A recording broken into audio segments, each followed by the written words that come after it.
2024, more like 2020 more movies, please. I think we had enough movies. Let's go. You think we had enough movies this year? You don't think you could? You don't want more movies? I am very stuffed. My movie belly is filled with so films. much kino that I need some keto. Am I right, boys? Oh yeah, there you go. So much kino, it's coming out my ass.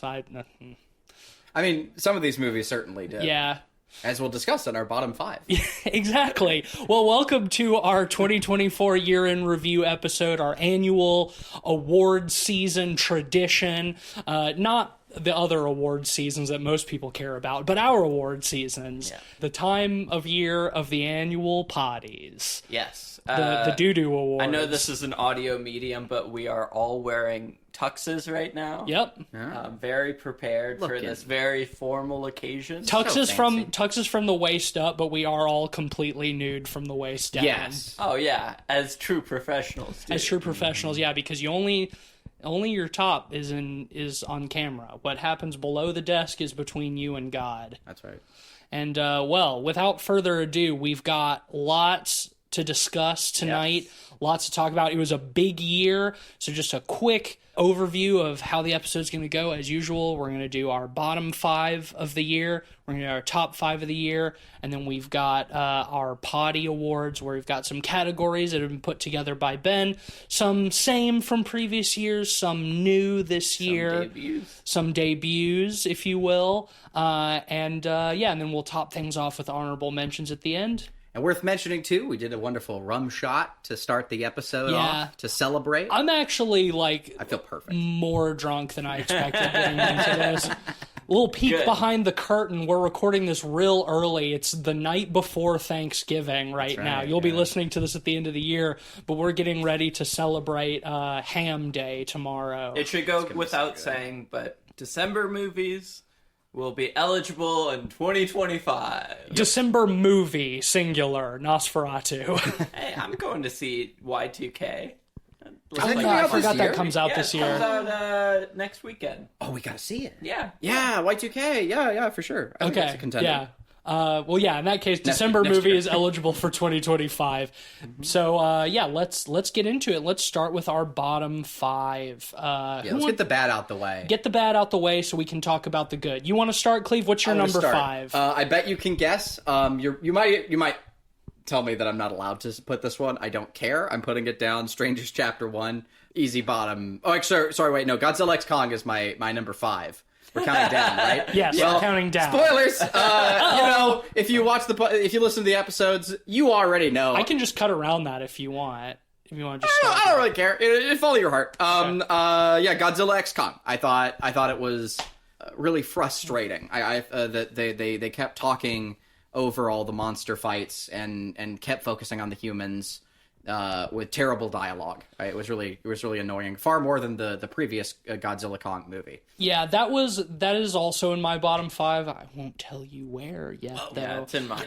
It's in my bottom 5, but that was a movie that we saw relatively early in the year. I think that was March. I barely remember it. Me too. I just remember being angry. I don't remember the details that I was upset over. I remember being frustrated. I remember Dan Stevens. I remember Dan Stevens being like the one shining light in the film. He always is. And I kind of remember the big nasty evil lanky Kong ape pushing another ape into the lava. That was pretty funny. But that's basically all I remember. A lot of crystal MacGuffins. Oh, dude, so many glowing crystals! Now you've unlocked that memory. I'm sorry, I don't want to take you there. The most egregious part of it to me is I really liked the first Godzilla X Kong. Godzilla versus Kong. Yeah, Godzilla versus Kong. I guess this one's X Kong, right? Yeah, because they're friends now. I think it's a good naming system. Yeah. But that one I really liked, and maybe it's like COVID bias because like there was nothing. But like I had a fun time with this one. Fun enough. I rewatched Versus. It's fine. I still remember things about this that movie. This one was an absolute slog. I thought it was extremely ugly. way too long and so boring for so much of it. And almost zero likable characters. Yeah, and Dan for, Stevens, literally the only one. Godzilla vs. Kong, it should be pure spectacle. Great actors, right? too. That was the most disappointing thing about it. A lot of great actors, and none of them Yeah, were given, Rebecca good Hall, opportunities to be Brian likable. Tyree Henry, an actor who I normally love, worst character in the movie. Yeah. Well, and again, like, for Godzilla X Kong, it should be pure spectacle. Yeah. And so when we're sitting with so much downtime and so much bullshit lore, like, Yeah.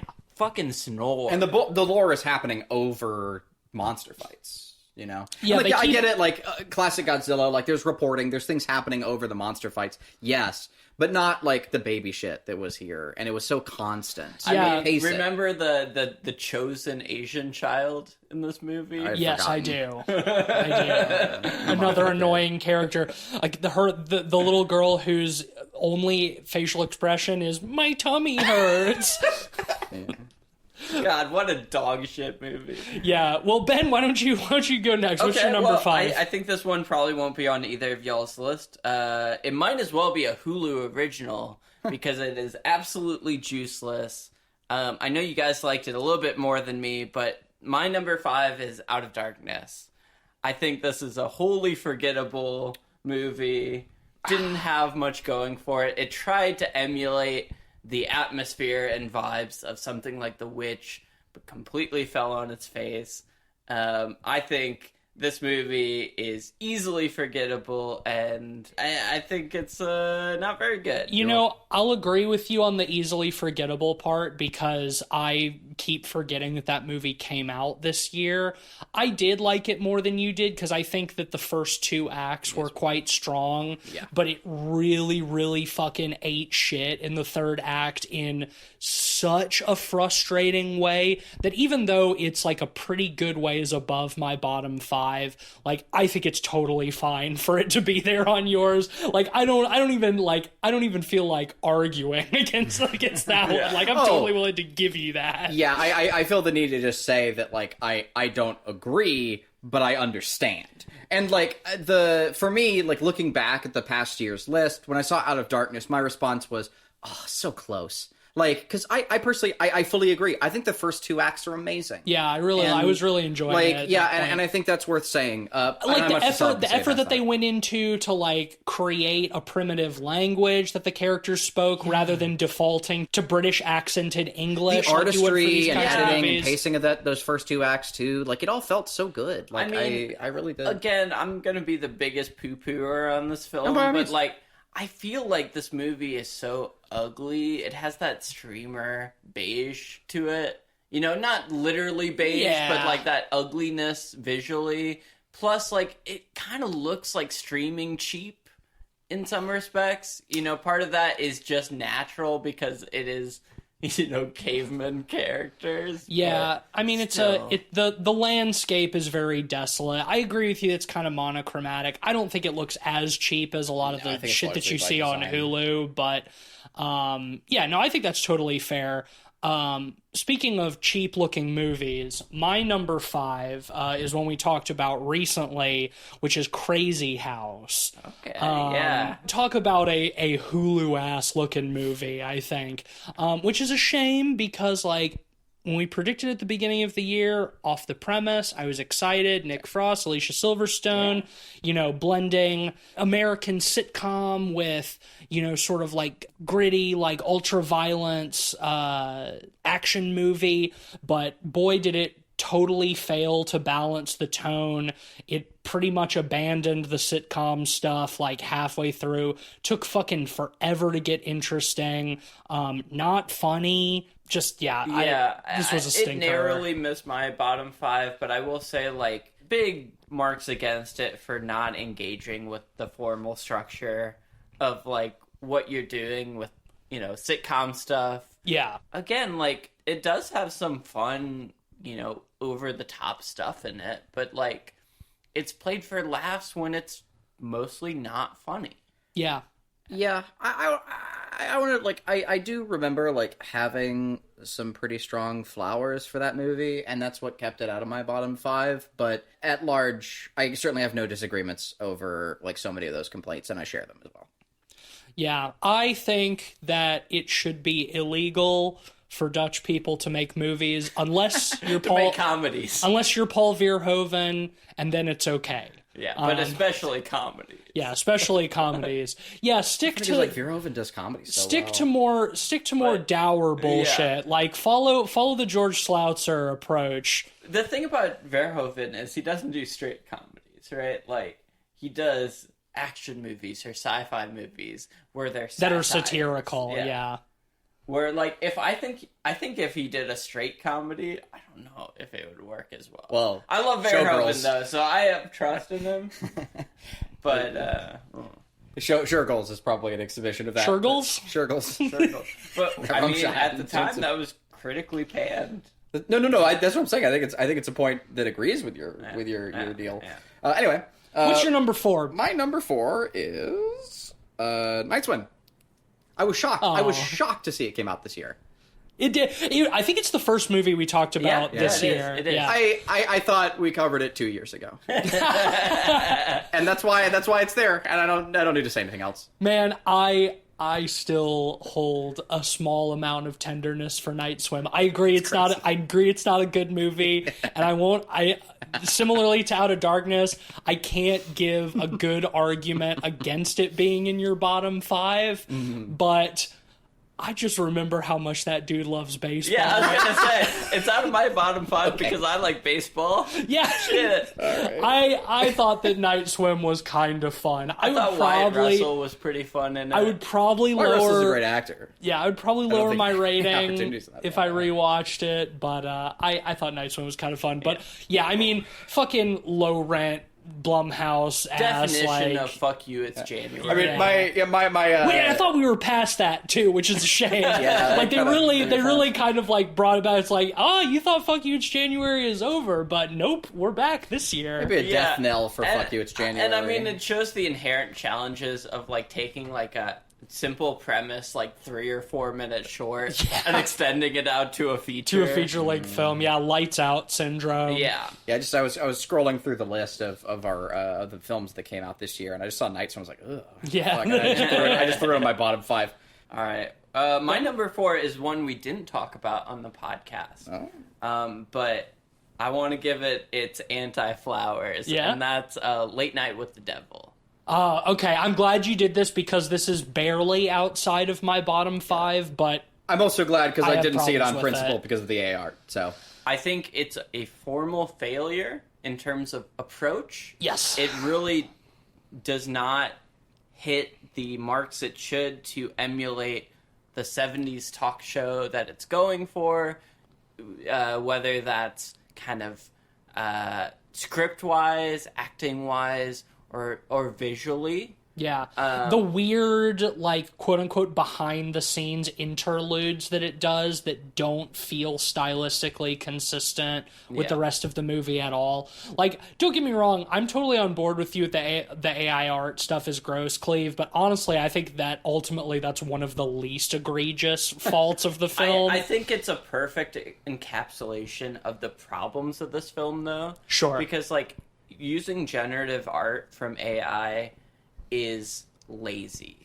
And I think this film, in a Scab nutshell, behavior, period. is lazy filmmaking, right? Yeah. You're not engaging with the premise enough to do something that feels authentic. Which is crazy considering that the entire, like, impetus of the film is trying to authentically replicate a Johnny Carson style 70s talk show. When fucking the Adam Friedland show does it better than you should be ashamed of yourself.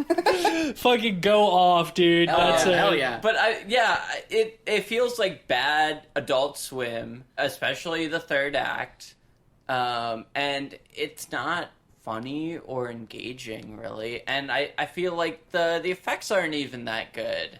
No, the effects are kind of cheap in that sort of Adult Swim way. Like, I think that's a good way to put it. In that way, it reminds me of Crazy House a lot. It's like, it invokes Adult Swim shorts, but not funny or good, you know? And I will say, David Dalmatian's great, but he's wasted here. Yeah. Right? Like, it's a good actor being wasted on bad material.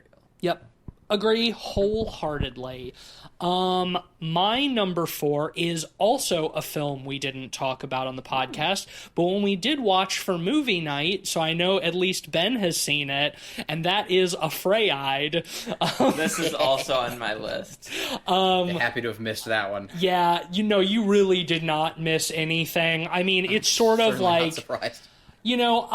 I've been trying to be less cynical this year, and, like, I remember seeing the previews for this movie and being like, yeah, it's probably gonna be bad, but I don't know. There's, like, I'm seeing little hints of things that, might make it sort of like a hidden gem. Like, who knows, maybe this will be this year's Malignant.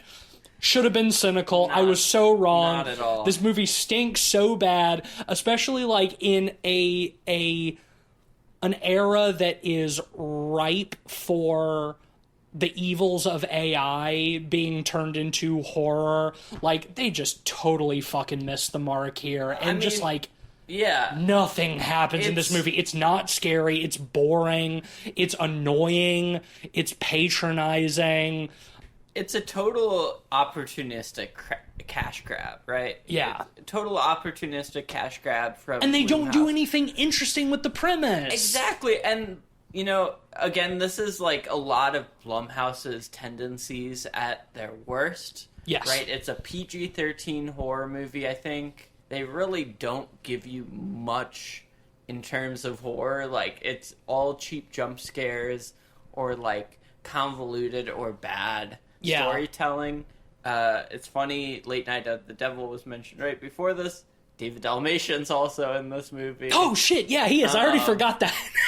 we watched this movie like a month ago. Yeah. I mean, again, a wholly forgettable movie. I think the AI stuff is misguided and actually does legitimize AI more than it should. Ugh. Right? Yeah. Because I think AI and generative AI is a fucking bust, and it's not what it's hyped up to be. Yeah. And by making a movie that is essentially like, oh, AI is this legitimate supercomputer evil. Well, I mean, it's look, like, okay, you're playing at the fantasy and the legitimate fears people have, but you're doing it in a way that satiates tech bro optimism on it. yeah. For the sake of the listeners, I'll go ahead and just put it out. It feels good to have a public place to say this. I've said it essentially the same thing before, but regardless, like, yes, AI, it's bunk for starters, right? It's a copy-paste machine. It's not intelligent. 2, it's had a very legitimate effect on both my career and on my colleagues as well. Like, I have several peers who have lost work because clients have chosen to go with shitty AI art or whatever else as well, and utilizing it as scab behavior. And if you do use it, fuck you. Like, and that's my 2 cents on the whole deal. Yeah, that's more, I think, relevant to the Late Night with the Devil discussion, because this is more about, like, this is sort of more in your discussion to formulate it. in your traditional, like, sci-fi AI conception of, like, what if your fucking Alexa is actually sentient and wants to take over the world? But unlike fucking, like, Philip K. Dick or shit like that, they've made it, like, mundane enough for, like, the modern world where, like, ooh, what if your AI makes your kids love you or love it more than they love you? I mean, like, I mentioned the Adam Friedland show before, but this feels like if the Disney Channel original movie Smart House does this premise better 20 years ago, yeah, that's nuts. You're really missing the mark. And I will say again, like, Blumhouse doing this right before they announce, like, new AI shorts from Blumhouse just really is a bad sign for the horror industry and a black mark. I used to have decent regard for Jason Blum. Less and less every year. Man. Less and less every year. Jason Blumkin, it's time for you to give me a Blumkin. Cleveland, what's your number 3? Okay, I don't know about that, but my number 3 is a film that has plenty of highs in it, of which we praised on the episode, but I feel it is important to put it in my bottom 5 and to make that explicitly clear. All right. And that's Alien Romulus, because they shat the Whoa! bed so hard. Okay. I think that the Disneyfication of Alien is terrible, and it is only going to get worse from here. Yeah, I mean, for essentially just like everything we said on the episode about Alien Romulus. I think that there were some really, frankly, gross decisions that I'm willing to believe were made in post, and that there was also a great movie that was made beforehand. Yeah, Alien Romulus certainly isn't in my top 5 or anywhere near it, but it's also pretty far away from my bottom 5. Yeah, Tisa and I saw this the second time when we were in the Netherlands. And honestly, the second viewing, I cooled on it a little bit, but I will say, even so, some of the set pieces are really fun. They're spectacular. Honestly, I give tons of high highs, but the lows are so low. I needed to put it in my bottom. Honestly, for me, the second viewing basically just cemented all of my feelings from the first viewing, even firmer. The shit that I hated even more the second time around. Yeah. But the shit that I loved, I also loved more the second time around. And there was plenty to love. I'm just trying to make a statement. No, I think that's totally fair. Don't fuck with original work like that. Speaking of generative AI, yeah, right. The fucking Ian Holm homunculus is one of the most unforgivable things in cinema this year. Yeah, and I think that is absolutely worth stating. The Ian Holm stuff, and to a smaller degree, the get away from her, you bitch, stuff. You know what? Is so cheap. It's annoying, but I actually came around on it more in the second viewing because the annoying British guy at the beginning is constantly calling Andy a bitch over and over again. Yeah, they set it up, but it's still that's how he learns to shit talk. Which I will say, that actor is incredible. He is so good. The fan servicey stuff is obnoxious. I will say, I think there's a gem of a movie in there. Yeah. But I feel especially on the second time, it just made me notice all of the studio notes. And again, the hand of the mouse coming in. Yes, the hand of the mouse. I think Fede Alvarez, without as much studio control, can make a fucking banger Alien. I'm very willing to believe that this movie was shot as an amazing film, and this was so much. There's parts of that in there. And that's what kills me is that movie original. I'm sure whatever that original vision was incredible, and they even shot it. I agree with you though, Ben. Everything that I hate about Alien Romulus, I am 90% sure is a studio note. And I agree, and that makes it even more painful. All of the good stuff that is there feels like Fede Alvarez. Yeah. And then all of the fucking annoying, the fan servicey stuff, the fucking Ian Holm homunculus, all of that shit is that is Disney. Yeah. That is Disney 100%. Yeah. Well, whatever Fede Alvarez does next, I hope he's unchained. Yeah, I've heard some rumblings that an Alien Romulus direct sequel is now in the early pre-prod even that production. Hopefully the success of Romulus will give him a little more leeway to do what he wants, but I'm doubtful. Especially with the way that directors get roped into the MCU and then kind of end up in director there's been jail. Talk that Ridley Scott's doing another one too. I don't know, man. Whatever. We'll see.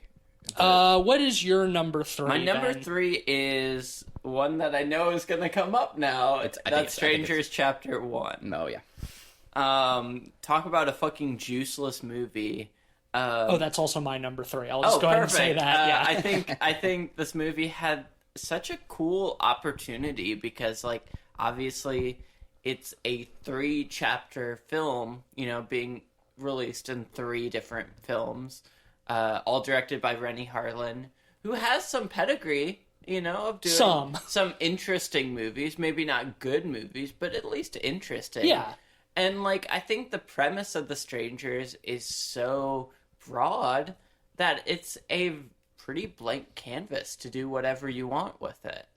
The problem is, with this film, what they want to do is the exact same stuff. It's just the original Strangers again. Yeah. But worse. Nothing interesting. It's completely wasting all of its potential. There's not much fun to be had in terms of kills. Madeline Pesh is hot, but she's wasted here.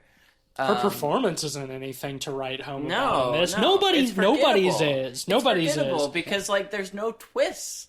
No, right? and it's like, and you can say like, oh, they're saving that for the next 2 chapters, but why? Why do we need to make this a trilogy? Why did we have to, in order to make it a trilogy, why did we have to just do the first one over again, but worse? I mean, for a first chapter, you should do enough to get people excited to watch the other 2. Yeah. This does none of that. No. In fact, probably unlikely that we're going to cover the next 2 on the podcast. I won't do it. I certainly I am mean, not. I won't. Yeah. I won't do it. I will. Yeah, I mean that's Unbelievable. that's worth mentioning too in a podcast first for people who are maybe not regular listeners. Hopefully an only. When we saw this in the theater, Cleveland got up about 30 minutes into the movie to go get another drink and just never came back. That's right. I Just went to the spent- bar. He And I just stayed spent at the rest bar. of the movie at the bar. Like, Cleveland did not even see the last 2/3 of this film. That's how fucking bad it was. Yes, I that was enough for me. At that point. And you know, I shitted on you pretty hard during the episode for that. I was pretty drunk during that episode. We all were. Yeah, that yeah, was we one all of were our. That was one of our. I was drinking at the bar the whole time. That was probably our sloppiest episode this year. Yeah, So go back and listen if, to that. if there's an episode to be sloppy on, it's that that. But you're But in hindsight, you know, I don't entirely blame you. I don't think you're wrong for wanting to walk out of the movie. I do stand by being a little Yes. bit pissed off at you at the time because we went to see it to record a podcast Yes. episode. Yes. And then I was I like, God do damn agree it, with Cleveland that. didn't even see most of the movie, and now we're going to have to fucking talk about this shit, and he hasn't even seen it. and it was great comedy material. It did turn out to be fun. Yeah.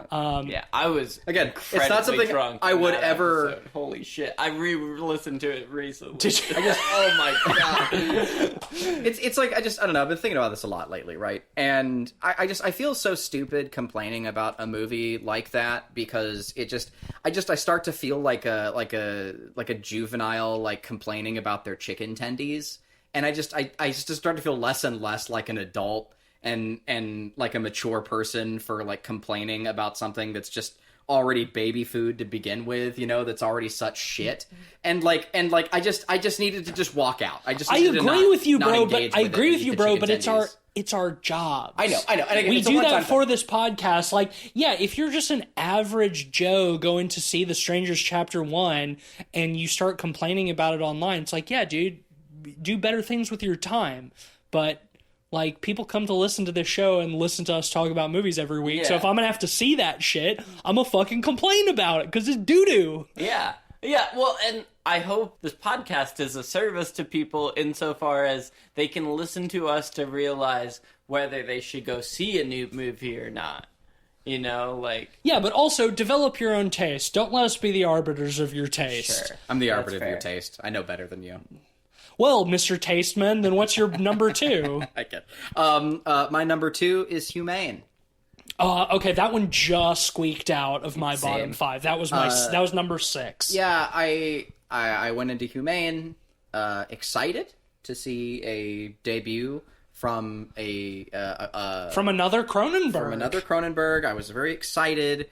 And just deeply disappointed by it, and it's haunted me like a specter this whole year that I have to be that I was so disappointed by this film that I went in just ready to elevate, ready to lift up, ready to be excited about, to tell all my friends, yo, this Cronenberg sibling like has it too next to Brandon Cronenberg. How cool is it? I'm a big fan of Family Legacy, as we'll talk about in some of our later in the episode. And I was just shocked to see the apple fall so far from such a beautiful tree. You can just say you hate women, bro. It's okay. That's the reason I find this so frustrating. Is I it just know. comes off as That's that, what- that's and the like joke. that's That's the the thing. joke. No, thank you for like exhibiting that though, because it's That's true. the joke. It's like that's the part of it where it's like, yeah, I love the boys over here, Yeah, like love the father David- and love son David and are Brandon. doing great, but heaven forbid a woman But fuck this bitch carry the mantle. Caitlyn, yeah. But fortunately, the beautiful thing and the thing that the nice thing that I'll say. To kind of end the shitter section for me, because I already revealed my final one is the one you picked, Ben. Strangers. Is Strangers. And but what I'll say is, even though Caitlin Cronenberg, in my eyes, did not catch the torch, she did not take the torch into the next generation.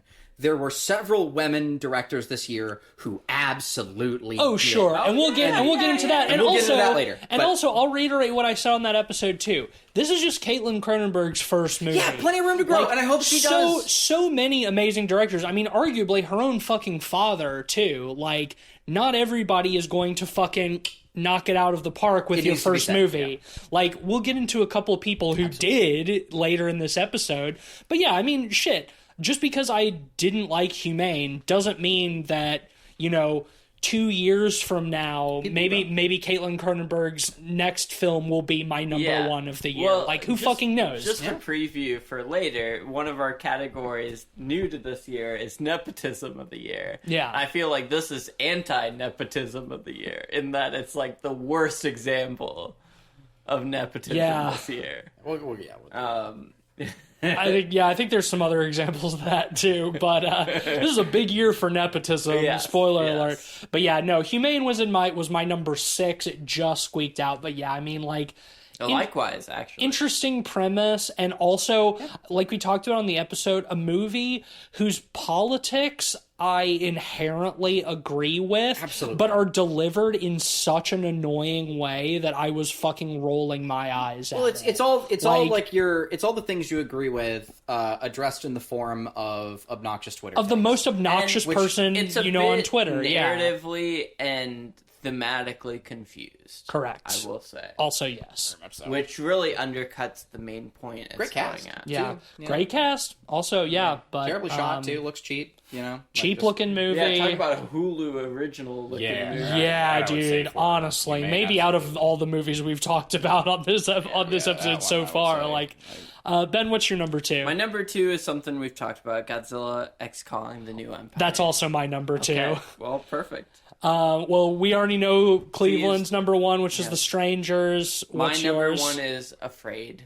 Oh, okay, really? Yeah, all right. Which we've already talked about. Well, then I'll be the special one, and my number 1 is another movie we didn't talk about on the podcast. I think I'm actually the only one who's seen this one out of the 3 of us. Yeah.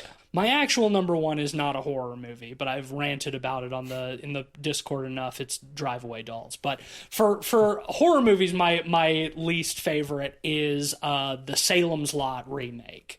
And this is a movie that makes me feel like a crazy person. Because while I have seen plenty of people deriding it, I've also seen some people like, story's kind of messy, but boy is it gorgeous to look at. And that is absolutely fucking insane to me. Because it is like, the aesthetic of this movie is like if somebody tripped and fell on their computer and bumped the saturation slider all the way full and then just hit export.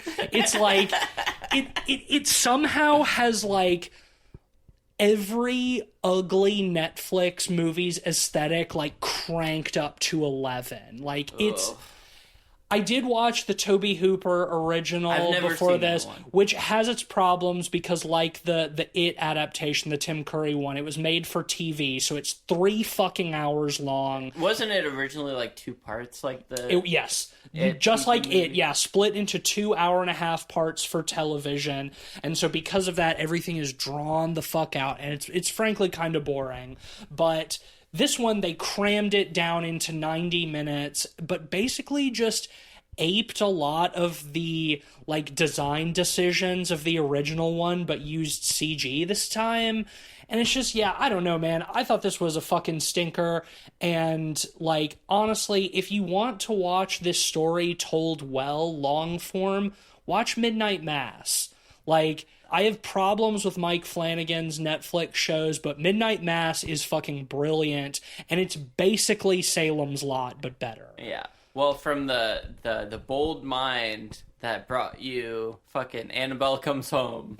Oh, is that who fucking did that? Yeah, I didn't even... Yeah, dude, that was a movie... Salem's Lot was filmed pre-COVID and then got stuck in post-prod hell for, 5 years. Yeah, well, and it was a big controversial one because it was one of those WB movies that for the longest time, seemed like it was going to be like a tax write-down. Yeah, honestly, this one should have been. I would not be upset if they fucking threw this one in the WB vault and David Zaslav made $80 million in tax write-offs. Again, he can have it for this one. This one fucking the director Gary Doberman. He directed Annabelle Comes Home and also wrote The Nun. Yeah, that tracks. No, man, and it's crazy because like this movie does have some actors that I like it, like some character actors that I enjoy, but just like, oh man, it's so fucking annoying and ugly to look at. Anybody who says that this is a gorgeous movie should have your fucking eyes checked. But Bright color is good. yeah, exactly. It's like the colors being as loud as possible is what makes it pretty. More and it's better, like, right? yeah, more better. Right? Crank the fucking saturation up, crank the contrast up, and eat it up. Slop it up. But that's my number one of the year, or my number one worst film of the year. And that's all of it out of the way, right? That's all of them. Well, quickly, does anyone have any dishonorable mentions? I don't Dishonorable Not this year. mentions. mentioned. I otherwise. avoided the What wallowing. about Borderlands? Oh, well, that's not a horror movie. Just Oh, generally. just of the just year. generally? Dishonorable Well, in that mentions. case, yeah, this little film called Borderland. There you go. Borderlands. Suck Honestly, shit. Megalopolis. Megalopolis. Like I said, no. my overall worst of the year is Ethan Cohen's Drive Away Dolls. Maybe one of the most annoying movies I've ever seen, which is a sin that most movies don't have, and is a greater sin than a film being boring is a film being annoying. Shit, while we're throwing some other dishonorable mentions out there, Roadhouse, bad. But kind of fun. Yeah, kind of fun. Maybe Conor McGregor. The Platform 2. It just. Oh, I didn't outside of see my that bottom one. Five. That Max original one, Caddo Lake, I watched that a few weeks ago. Not good. Yeah. Didn't enjoy that. That's an M. Night Shyamalan produced one, and it feels like it without his directorial flair. Overly convoluted, stupid twist. But you know what? I will say, all things considered, not too many dog shit movies this year as compared to others. This has been a strong year. My section of mids is pretty large. Yeah. But my movies that I really, really hated this year, pretty small. Yeah. I Like agree. once you get above Humane and Crazy House, there wasn't much I really hated. I didn't even really hate those movies too much either. It's really just those bottom few. Yeah. But anyway, so that's the negativity out of the way until a couple of specific poddies later on. So let's get to the goodies. And let's talk about our top 5 of the year. Do you mind if I start this one? Sure. You started the last one, Cleve? by all means. My number 5 is a little film called Oddity, the second film from... forgot that director's name. Hang on. Damien McCarthy. I was kind of lukewarm on his debut, Caveat, although I did like it better on rewatch, I must say. Me too. But It's grown on me. But Oddity really blew me away. A really interesting spin on your kind of traditional gothic haunted house movie. Unique location, unique premise. Honestly, some of the most tense, scariest scenes of the year in this movie. Some of the most effective jump scares. Yeah, I would say hands down the most effective jump scares of any movie I've seen this year. Great performances and really Characters. a movie that I went into with writing. with virtually zero expectations and came out kind of blown away. I loved it. Yeah, I think it was really strong. It would easily probably make my top 10. Again, this has been such a strong year for horror that Yeah. I feel bad for leaving stuff out, but there's so much heat. Yeah, maybe we should touch on that a little bit. I honestly feel in terms of ratings, my top 10 is all 4.5s and 5s. Same. So the margins in between these movies is razor fucking thin. Yeah, when we get usually- into honorable mentions, we'll be touching on movies that would be in my top 5 any other It's like a year. MasterChef when all the dishes presented are really good and the judge has to find something like soup or smoked all. Yeah, in my opinion, this has been an all-timer year for horror. Probably best since 2019, I think. Yeah, well, and like, for my top 10, I feel bad leaving stuff off the top 10, let alone the top 5. Yep. Yeah.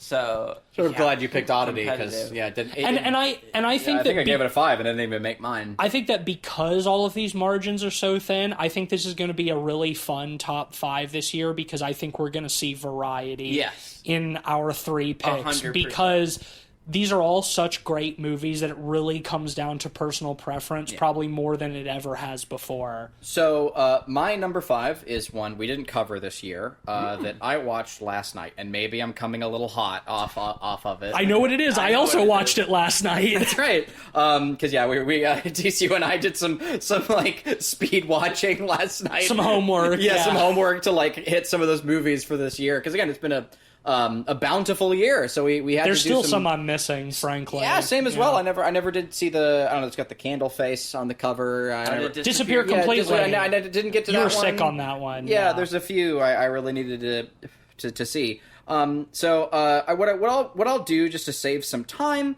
is just really quickly. I wrote up a brief review for it that I think you guys like largely agreed with as well, minus some gripes. Name the movie. Of course. I'm so sorry. I forgot the most important part. It's The Devil's Bath. Yes, directed by Victoria Franz and Severin Fiala, who also made The Lodge, which is a pod favorite, and Goodnight Mommy. Yeah, which is a great movie. We haven't covered on the pod, but it is a good one. Yeah, The Lodge was amazing. We had Katie on for that episode. Yeah, we did. It was a wonderful episode. Right, so what I wrote for The Devil's Bath is The Devil's Bath was spectacular. Every frame a pastoral scene. I'm amazed this was made. Abundant with Herzog influence. Paced, to me, perfectly. I know you guys disagree with that. I was slack-jawed much of the film. Equal parts admiration and fear of 1700s Austria. Confident, no need for the supernatural. To be trapped in a world where there is no recourse for depression is plenty relatable and horrifying, thank you. It must have been made by a small army of classical artists and historians. I was so deeply immersed. Yeah, I can definitely see the Herzog comparisons, especially to stuff... The Wrath of God. Yeah, more specifically to like Heart of Glass, which I don't know if you've seen, Clave. Yeah. Honestly, that's a lesser Herzog for me. I think I'm in the minority of that. I think that's one that a lot of people love. It's very poetic and slow. Ooh, I thought The Devil's Bath was cool. I also thought it would, like Ben, I think it was kind of awkwardly paced. I saw it much earlier this year. I found it a little underwhelming, to be honest. And I think it's a very Cleve-ass movie. Yeah, I don't think we should use this opportunity to like dunk on it too much. Like, but I do think that it starts and ends very strong, and the middle section gets kind of bogged down. Yeah. But it's so like aesthetically considered and like very period authentic and lots of attention to detail there that I totally see why you loved it so much. I think we said in the Discord last night, it is a Hagazusa core movie. Yeah. And I would rate it higher than Hagazusa. I put it about on par with Hagazusa. I did find it better than Hagazusa personally, and I don't want to dunk on it too much, but I don't think we'll have a chance to talk about it otherwise. Unless Cleveland picks it, which you're totally... I think it's a big step down from Goodnight Mommy and The Lodge. I agree with that. I don't think it hits any of those highs. Well, it's very... It's historically inspired. Like at the end, they even like do like a couple of title cards about like the specific instances from history that it's inspired by. How common I think that in some of that like dedication to historical accuracy, they lose a little bit of like interesting character writing that I think you get more from stuff like The Lodge and Goodnight Mommy, like more compelling characters. Like I felt like in The Devil's Bath there's kind of a distance to the characters that I had a hard time connecting with them. But again, I don't want to like beat you down on it while we're talking about top 5. Devil's Bath kind of doesn't have the engaging highs quite as much as The Lodge and Goodnight Mommy.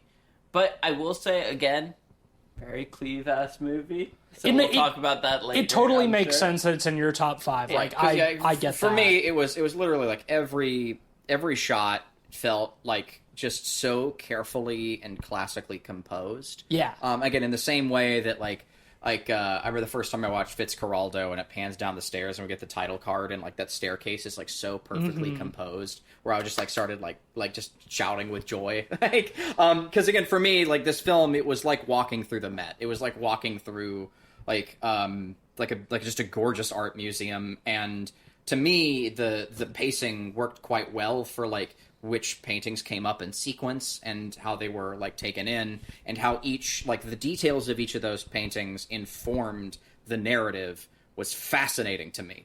And I want to watch it again and again, and I probably will. It's a painting ass movie. I very, very much felt for the protagonist, and during some of the the more like the things where she gets the hair through the back of her neck. Oh yeah, that stuff I love. That had me like that did have me like out loud going, "Ow, fuck, ow, ow, ouch!" Like because I guess that was feeling for her. Like, I guess so that was much. like a legit, I just found her so relatable. A legit like quote unquote remedy from history is like the barbers would do. Yeah, string a horse hair through the back of your neck and pull on it so it festers. It'll drain the poison / depression out of your brain. Yeah. Fucked up. My number 5 is Mads, a movie we covered last week.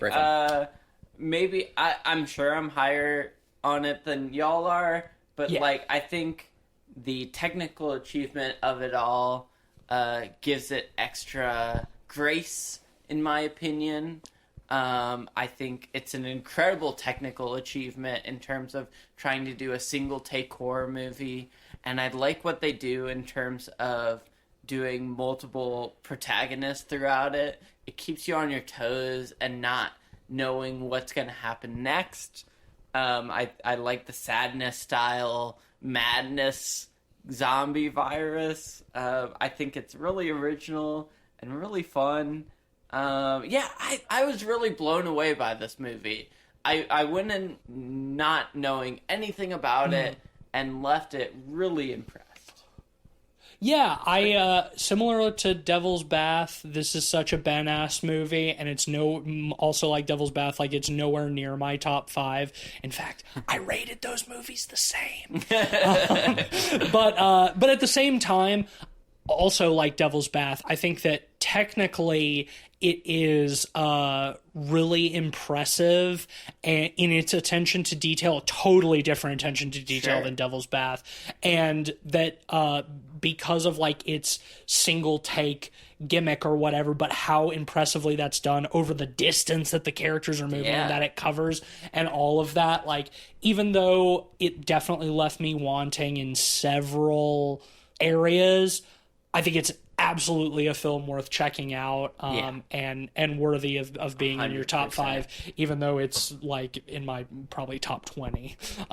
Did all that, especially for like a zombie film. Yeah. My number 4 is a real surprise dark horse this year. My number 4 is The First Omen.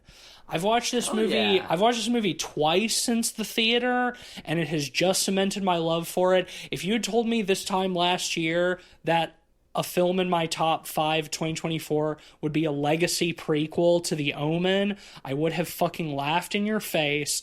But it is so confidently directed, so stylish. In stark contrast to Late Night with the Devil, it does a much better job of actually capturing the feel of not just 70s film, but 70s filmmaking in a way that I think is really impressive. Incredible acting across the board. Spooky, grotesque, some imagery that I can't believe was in a movie like that they put into a fucking, again, a legacy prequel to The Omen. Really the only knock I ultimately have against this film is its fucking MCU ass epilogue scene right before the credits, which, similar to the complaints with Alien Romulus, feels like a studio note more than anything else. We gotta say Damien. We gotta get somebody saying Damien in the movie. But that's what kept it. That is exactly what kept it. The only example of that in the film. Yeah, it really is amazing. Well, there's also This Is All For You, And Yeah, there's But that doesn't feel as egregious That as feels- anything in, like, Alien Romulus. Yeah. No, but I mean, it is still that thing, though. It's fan service, but it does feel more tastefully done, closer to homage. That feels more like it's poetry, it rhymes, you know? Yeah. But I agree with you. First Omen didn't make my top 5, but it easily made my top 10. It's an incredible film. I loved Yeah, it. good pick. Yeah, I actually didn't for me. Yeah, so many. Yeah. So many good movies. Yeah, so many good movies. So many good movies. And it's like I was so blown away by it in theaters that like when it hit Hulu, I was like, okay, I need to watch this movie again. I need to see if on the small screen and with hindsight, like, does it hit as hard as it did for me in the theaters? And answer is yes, it does. It's a good movie. It's a very good movie. So from here, I think I'm gonna kind of cause a bit of a snag. I think that most of my picks from here are just slightly out of order from y'all's, if I had to guess. Sure, that's fine. That's So often the case. It will probably set me up to be talking about them first a lot, so I'm happy to just make a group conversation from here. My next pick, and I'm still like surprised, like since I sat down to write this list, I've spent 2 nights on this list, just giving it passes with a little extra time to think about it, and it still feels wrong that it's number 4. Because it's a 5 out of 5 movie for me. In any other year, it would be my number 1 pick. Again, it has all the elements I love from a Cronenberg and all the elements I love from a Verhoeven, like 2 of the best directors in human history. Even still, it's 4 for me. It's crazy. It's crazy because there's so many great films. There's a few here. Basically, these are all from here on. It's a basket of golden fruit. Yeah. As far as I'm concerned. Is it The Substance? It's The Substance.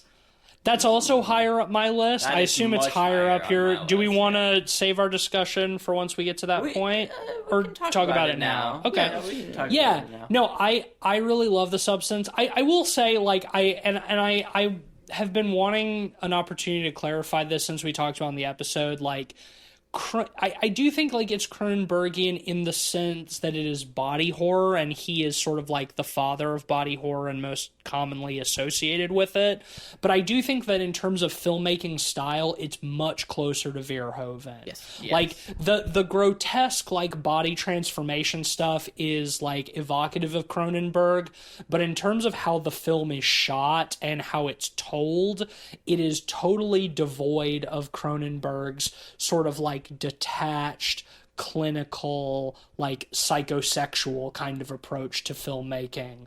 And, I do... Absolutely. I just wanted to clarify that because I do think there's always that gut reaction to be like, body horror, Cronenberg, and it's like, sure, that's true. But I think that, like, as a almost film, it's unfair. like I this agree. is way closer to Verhoeven in terms of, like, it's very, like, on the nose, like, broad strokes satire, like, capital S satire, but at the same time, like, It's stupid making fun of the stupid. Yeah. beating you over the head with it is kind of the pleasurable aspect of it, like so many of Verhoeven's To movies. me, I mentioned this on our episode, but it reminds me of, like, great pop music in that, like, stylistically it's absolutely intoxicating. Totally. Right? Like, it is so singular in its vision and style that, like, I give it leeway in terms of being shallow because the way things are presented is so interesting. And I think in terms of, like, how it presents itself, that style becomes the substance, so to speak, right? Like, we said substance over substance. The style is the substance. Ben, would you... I have to get this joke in. Would you say that the substance is Brat? Oh, God. Fuck me. I'm gonna die now. Yeah, can we... all right, that's... But why do you have to hurt me like this? Coralie Farge is Brat. Demi Moore is I Brat. feel like I caught a story Margaret off of Qualley is Brat. that. Christ almighty. Yeah, That sucks. yeah. Okay, well, terrible into a great rating. What's your number 4, Ben? Yeah. My number 4 is Strange Starling, which is a movie we haven't talked glad about you on the picked this, podcast. This was my number 6, so I'm glad that you... I think it's exactly my number 6 as well. But I Just outside my top 5. I absolutely loved this movie. I've seen it twice in theaters. I think it's an absolutely beautiful movie. It's an achronological movie, similar to something like Pulp Fiction or Go, where like each reveal kind of recontextualizes what you've seen before and what you'll see after in really interesting ways. I love the two lead performances from Kyle Gallner and Willa Fitzgerald. I think they're both absolutely fantastic. I think this movie is beautifully shot on 35 millimeter, as they really emphasize. By Giovanni Ribisi, Yeah. director of photography feature debut, Yeah. Giovanni Ribisi. But I adored this film. I would love to talk about it in full someday. Yeah, it deserves its own episode. It's probably not going to be my pick right away, but it's in my back pocket when we need it. Yeah, I can say ditto all of that. Like, I think going into this movie knowing as little as possible is the most rewarding experience, so I don't want to touch on it plot-wise at all. But holy shit, just like some of the most continually satisfying reveals in sort of like a psycho thriller. Just really... Yeah, really, yeah, qu'est-ce que c'est? Really delightful experience, and yeah, second on the incredible dual lead performances. You got anything to add, Cleve? No, ditto all of that. Adored it. Had an amazing time watching with you guys. Gorgeous to look at. Wonderful film. I'm glad you picked it. Awesome. My number 3 is actually The Substance, which we just talked about, so we can breeze past that and move back. What is your number choice. 3, Cleve? My number 3 is, see, once again, this is why it's a prefaced. Again, it should be number 1. It's Long Legs. That's my number 3 as well. This is perfect time. It's my number 2. So. Okay, there we go. Well, that covers all three of us here. Well, too, since it's your number 2 and it's high up there, why not? And we just breezed past you. Why don't you talk about Long Legs, Tease? Oh shit, yeah. Well, I saw Long Legs 3 times in the cinema this year. I think that says all it really needs to say. The last movie I did that with was The Northman last year. Saw that 3 times in theaters, and like when we recorded our Long Legs episode, I had some things after just one watch that I was kind of not totally sold on, even though I gave it like a 5 out of 5. I was sort of like not quite there on some of the like direct supernatural aspects of the story, blah, blah, blah, so on and so forth. After 2 more watches, like I've totally met the film on its own terms. I think it's brilliant. I think it's a Oz Perkins opus so far.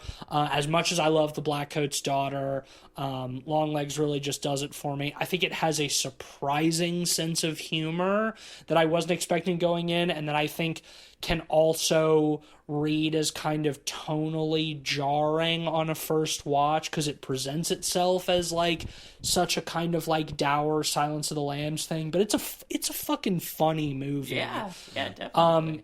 Great, incredible performances across the board, like one of Maika Monroe's best, delightful Nick Cage performance. I'm just like constantly saying to myself, let me in now, and it can be nice. Most quotable film of the year. Yeah. All my friends for sure. are, Mommy! Daddy! Like we're all quoting each other like all the time. It It's feels so like fun. a perfect remixing of Silence of the Lambs with Cure. Yeah, with a glam metal twist. Yeah, a satanic glam metal twist. In blending them, it becomes something singular, right? And unlike anything else. Yeah, absolutely. And, I really respect this movie. Really blew me away. It's obviously my favorite Oz Perkins movie so far. I'm excited to see whatever he does next. The Monkey coming in just a couple of months, actually. Yeah, we're already getting our next Oz Very Perkins, true. which looks to be a tonal left turn from Long Legs, so we'll see how that turns out. But yeah, Long Legs, fucking banger. I thought it'd be good to take the opportunity to note that during the episode, I rated it a little bit lower, and of course now I would bump it up to a full 5. And all of the gripes I had on that episode have equal parts vanished. You kind of said as much for you, but it is so true that like that first half is a perfect sleight of hand. And the thing that makes it so perfect is that all of the signs are there if you're looking. Yep. And if you're patient and if you're aware of it, and again, if you meet the film on its own terms and you allow the movie to teach you, and you don't assert yourself over the film, those things are all there. And I learned a lot of like really valuable lessons over that viewing experience, because like our job, like we've said, is to talk about these movies, and I think it's fair and important for us to give them that time and give them that consideration. And frankly, just because of our format and the rest, we don't always have that opportunity. Yeah. And which I guess, like, for us, it helps that we have discussion to kind of get to that by the end of the episode. But for Long Legs, it was just really special going back to the theater again, like, with you, to watch it and to see those things and to be confirmed that, wow, no, so much of what I thought wasn't existent in the film is constantly given innuendo in the dialogue. I think it's constantly like being brought up, and it made me feel kind of like a fool, like, frankly. I think it almost demands multiple rewatches. I was literally like just earlier this evening arguing with somebody in another Discord server about this, because they were accusing Long Legs of being like atmosphere draped over like a Swiss cheese writing, like nothing there, full of holes, blah blah blah, all of this shit. And it's like, I just like I can kind of meet you there on a first watch, because there's so much going on, and it is like, it had such a brilliant marketing campaign that kind of set it up as something that it wasn't really. Yeah. And it's like, especially on 2 subsequent theatrical viewings, it's like everything that I would have thought is like a plot hole or a cinema sins or whatever from my first watching totally filled in with a couple of more watches. And I think it's just such a rich film. I think everything is very carefully considered. Yeah. And so I think that it is unfair to describe it hurts to hear other people say it too, because like I've heard other folks like who have seen it just the once or just kind of coming out of it with those same opinions. And now looking back at it, like, it feels like someone saying, like, to like a beautiful steak, it's just a piece of meat, or looking at like an Ilya Repin painting and saying it's just some guys dragging a boat. And it's like, no, there's so much more there than that, Like, how about it's just me dragging my nuts across your face, bitch? I will say, like, in some respects, I understand the Swiss cheese stuff in that, like, I feel like this movie, it doesn't have simple answers to the questions it's presenting. Good, it's but that's why I like it, right? Yeah. Like, well, a good film should do that. It shouldn't give you everything. It's hairy and confusing at times, and it leaves you stuff to think about. Yeah. But at the same time, like, I do think all of the answers are there. You just have to kind of uncover them. And, like, sure, I think there's an argument to be made that, like, that can make a film kind of obtuse. And it's like, some people don't want to have to work for what a movie is offering them. And I don't always want to work for what a movie is offering you come off of a long day. But I think that, like, but I think that Long Legs is a movie that, like, really rewards you if you're willing to work for it a little bit and meet it, and first and foremost, meet it on its own terms. Because it's a film that sets itself up for having a lot of expectations pointed at it, and it kind of defies a lot of that. You have to meet it on its own ground. And even in that, like, I don't really love the idea of films as puzzle boxes, right? Not always. Like, not films always. to be solved. But I think, for example, with this film, like, there is that element, but I think there is plenty of enjoyment to have without feeling like you have to solve a puzzle. I agree with you. I think the best films are the ones that can be totally enjoyable on a surface level first viewing, but offer more of a puzzle box experience if you want to look for that stuff. Yeah, and I think Long Legs is one of those. I want to movies. emphasize there's a distinction between lore and narrative puzzle boxes and, like, thematic depth. Sure. Right? Like, totally. That is something that gets misconstrued a lot. I think Long Legs has all of it, though. When someone says, like, art, a piece of art is challenging, what that really means is, it's forcing the viewer to make some of those connections themselves, that it isn't all laid out there for you. And this film does that, nicely. Well, right. Yeah, I think we've praised Long Legs more than enough. Yes. Cleveland, what's your number 2? My number 2 is I Saw the TV Glow. Nice. This was another one that is in my top 10, and any other year would be in my top 5, so I'm glad it landed in that yours. is, I think, my number 6. Right. So I think it's expected it would be in mine as well. I adored this film to utter bits. Just, again, listen to our episode where we glaze it constantly between all of us. Crazy that was the same episode as Humane. Yeah, we watched both of those movies back to back too, and like it's just like such a fucking stark contrast. Yeah, because with Humane, it was high expectations, low results, and with I Saw the TV Glow was the opposite. Low expectations, the highest. I mean, to me, it was the opposite. Well, not the opposite, but like I had high expectations. I really liked. We're All Going to the World's Fair. Right, where I did. Like, I know you guys didn't like it as much. I liked We're All Going to the World's Fair. Yeah, it was just me being shit. We didn't cover it on the podcast. It was a 3.5 for me. I like that movie. We didn't cover it on the podcast, but I think it's a really interesting movie. But I think the confidence of Jane Schoenberg really has progressed from that. I liked World's Fair. I think that most of my critiques for the World's Fair are... I'm still sort of hanging for judgment. I need to watch it again, and I feel like much of those things could be resolved with a second viewing, much like my opinion of Longlegs as well. Yeah, World's Fair is a little bit more of a... I think I wrote off World's Fair because it wasn't what I wanted, and I should, again, just meet it on its own. And I liked World's Fair, but, like, honestly, the trailers for TV Glow, like, had me kind of nervous about it. The like, indie twee stuff, again, like we said on the episode, like, the trailers set me up for some indie twee nostalgic bullshit that I thought that I would find annoying, but it was the opposite. I mean, if anything, it's a critique on nostalgia, and one of the things that I think is its strongest suit is, despite the fact that it is like a very clear and direct allegory for the trans experience, which I think is its first and foremost importance and what most people talk about it, but I do still think that it has an incredible ability to connect with people who are not trans,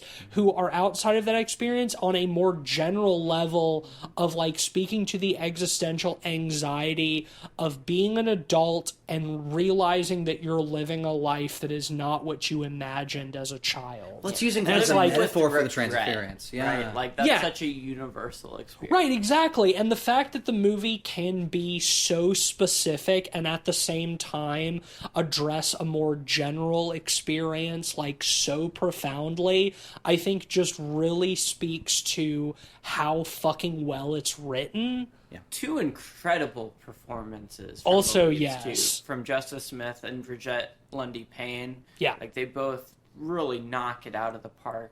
Beautiful movie. Great soundtrack too, lots of original music from great artists that again really highlighted in the trailer that I thought, oh, Phoebe Bridgers, Sloppy Jane, this is gonna be indie twee bullshit, but like I really liked all of it in context, in the context of the film. I really loved all of it.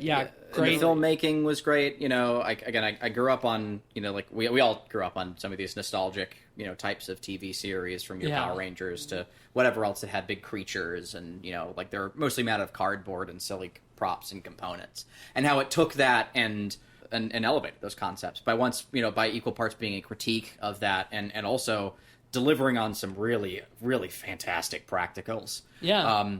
Again, I think of that the Mr. Moon, I think was their name. Sorry, I've only seen it the once. Mr. Melancholy. Mr. Melancholy, and like Man his in the changing, Moon. like the pores in his moon face. You know, all that shit was keep awesome. changing is terrifying, genuinely spooky too. Yeah, truly. For what it is, it's a guy with a big moon head, and you really you're like chilled in the moment. I feel like fixating on TV shows as kids is something that feels very resonant to a lot of people. Certainly people of our generation as well too, that I think is, not to be old man, but like that I think is, as children raised in the age of streaming get older, like the idea of like staying up late on a Friday night to watch the next episode of your cheap bozo serial that you're really into is like kind of something, like it's kind of a bygone experience, you know. The idea almost. that it's important to you, right, is something really special that I don't feel like exists as much, but I am happy that this movie captures that feeling. Yeah, beautiful, profound, upsetting film. Very, very good. Yeah, I mean, again, it had me crying for days after. And I'm glad we had a chance to talk about it because, again, it's like it was in my top 10, but most other years it would be an easy top 5. Yeah. So, Ben, what's your number my 2? Number 2, I have a suspicion that it might be both of y'all's number 1.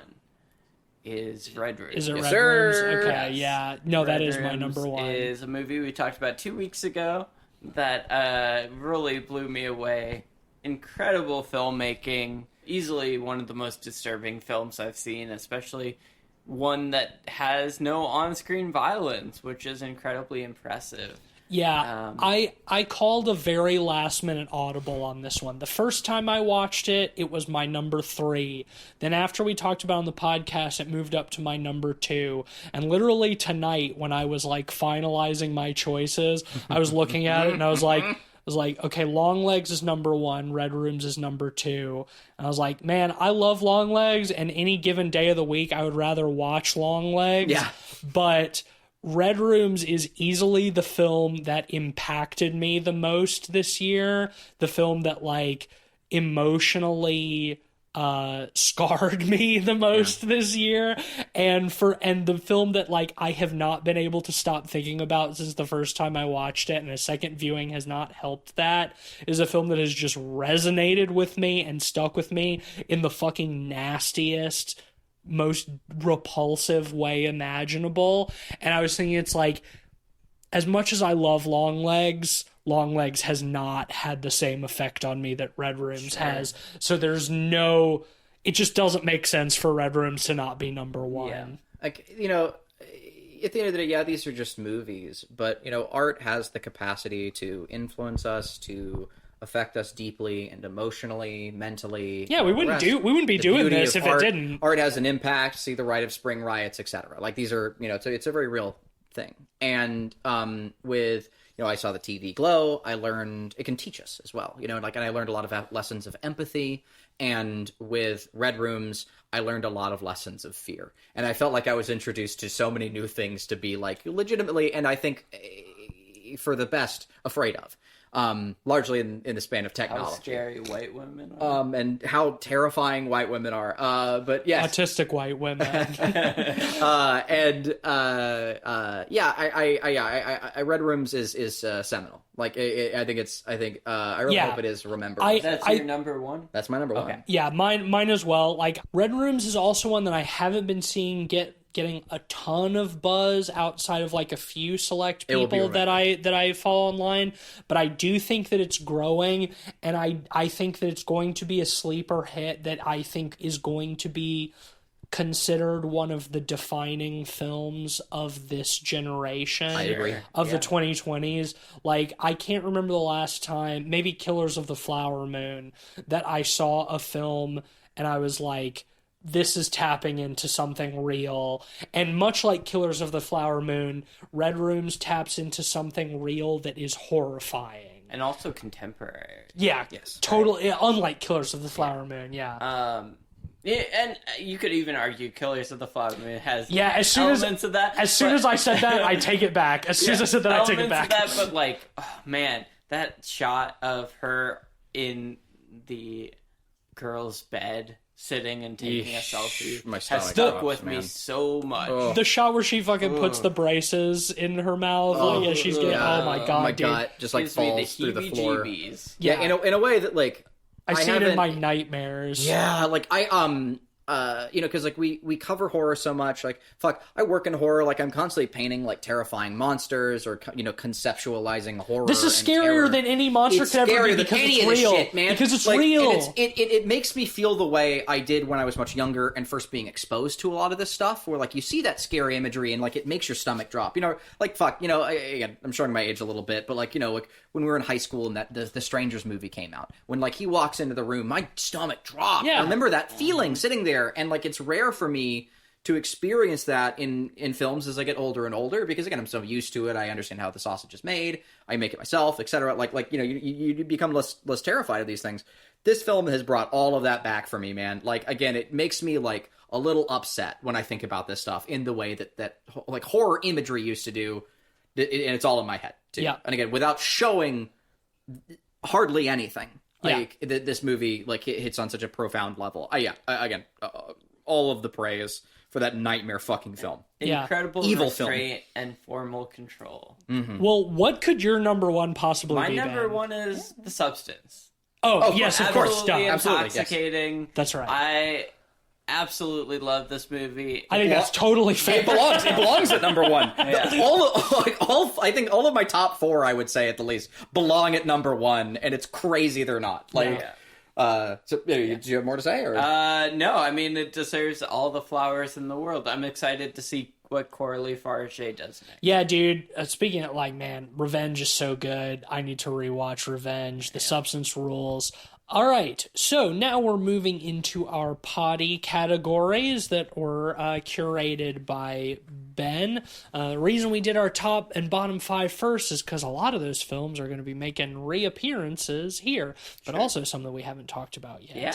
So without further ado, Ben, why don't you get us started? Yes, well... Sorry. First, for new listeners, I should explain the way we do this is Ben gives us a category. We're each going to nominate one, sometimes two, films, and we'll come to a consensus on which one takes the award between us. Yes. So first, usually not much debuting argument. is a new category making its debut. Its best debut. Best debut. And, you know, I think the premise of this category is kind of broad. You know, for me, I think it's directorial debut. Yes, that's how I took it as well. Acting debut too, or whatever you want it to be, really. Like, but to me, best debut was First Omen. Yeah, that was mine as well.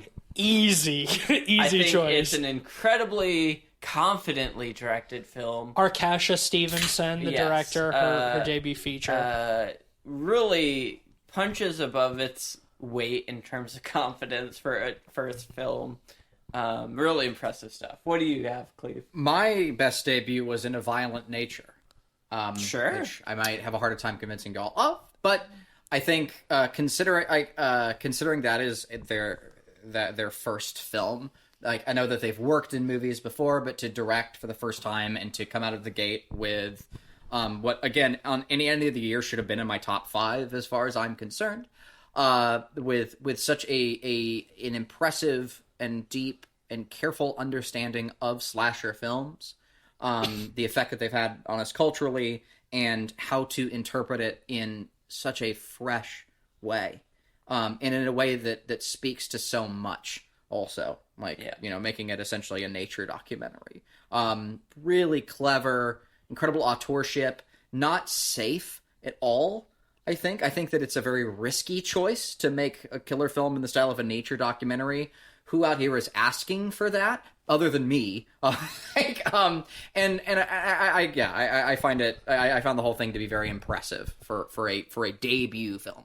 I can't really argue with any of that. I think that everything you said is true, and I like In a Violent Nature. Mm-hmm. That being said, I still got to push for the First Omen, because I think that outside of just being like an incredibly confidently directed first film, it's also coming into it with the stricture of being a legacy prequel and having the confidence to stick with the 70s style, to be able to successfully capture that and to pay homage to even 80s films like Possession, and direct these great, sometimes young actors into something that is like worthy of being in a top 5 of the year, for being a fucking Omen legacy prequel.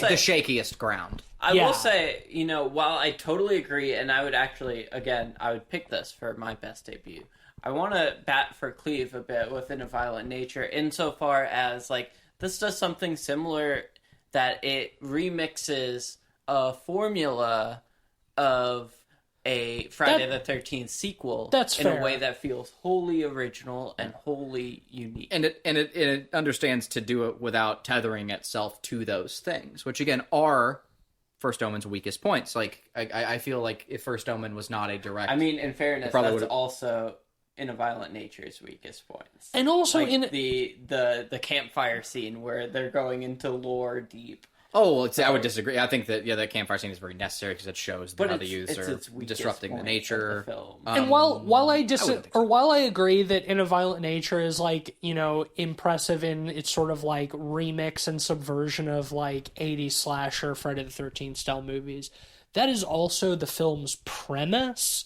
Like, it is what it sets out to do. And I think that The First Omen sets out to be a prequel to a movie from the 50s.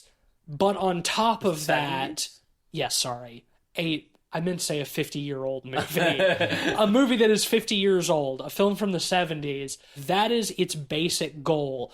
And a lesser director, and most of the time movie you get with this, would be a bland to serviceable like prequel with some maybe decent sequences, but bad CG, shitty acting, generic like looking sets and stuff.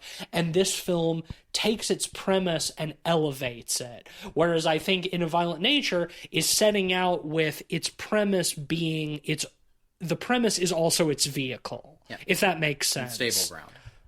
I'm giving the edge to First Omen. I think it gets the vote here, in my opinion. I think you're the tiebreaker here, because if you went with In a Violent Nature, I would concede. I do want to give stop motion its flowers. I think it's a great debut.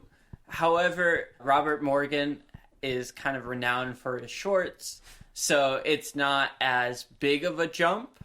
Whereas Akarsha Stevenson doing The First Omen is out of the blue and very impressive. And I think stop motion is a great debut feature, but not only has Robert Morgan been doing shorts, he's also been doing shorts since like 1997. So I feel like for me, it's hard to be like, okay, like, yeah, it's his feature debut, but it's hard for it to be like, it's his filmmaking debut. It's like, he's been making movies for 30 years. That is totally fair. Like, totally even though they're fair. not feature length. That being said, you're 100% correct. Stop motion worthy of its accolade. Something that we haven't touched on yet at all. Another film that could potentially be in my top 5 in a different year. I guess just edging it out. First Omen gets this one. Akarsha Stevenson, yeah.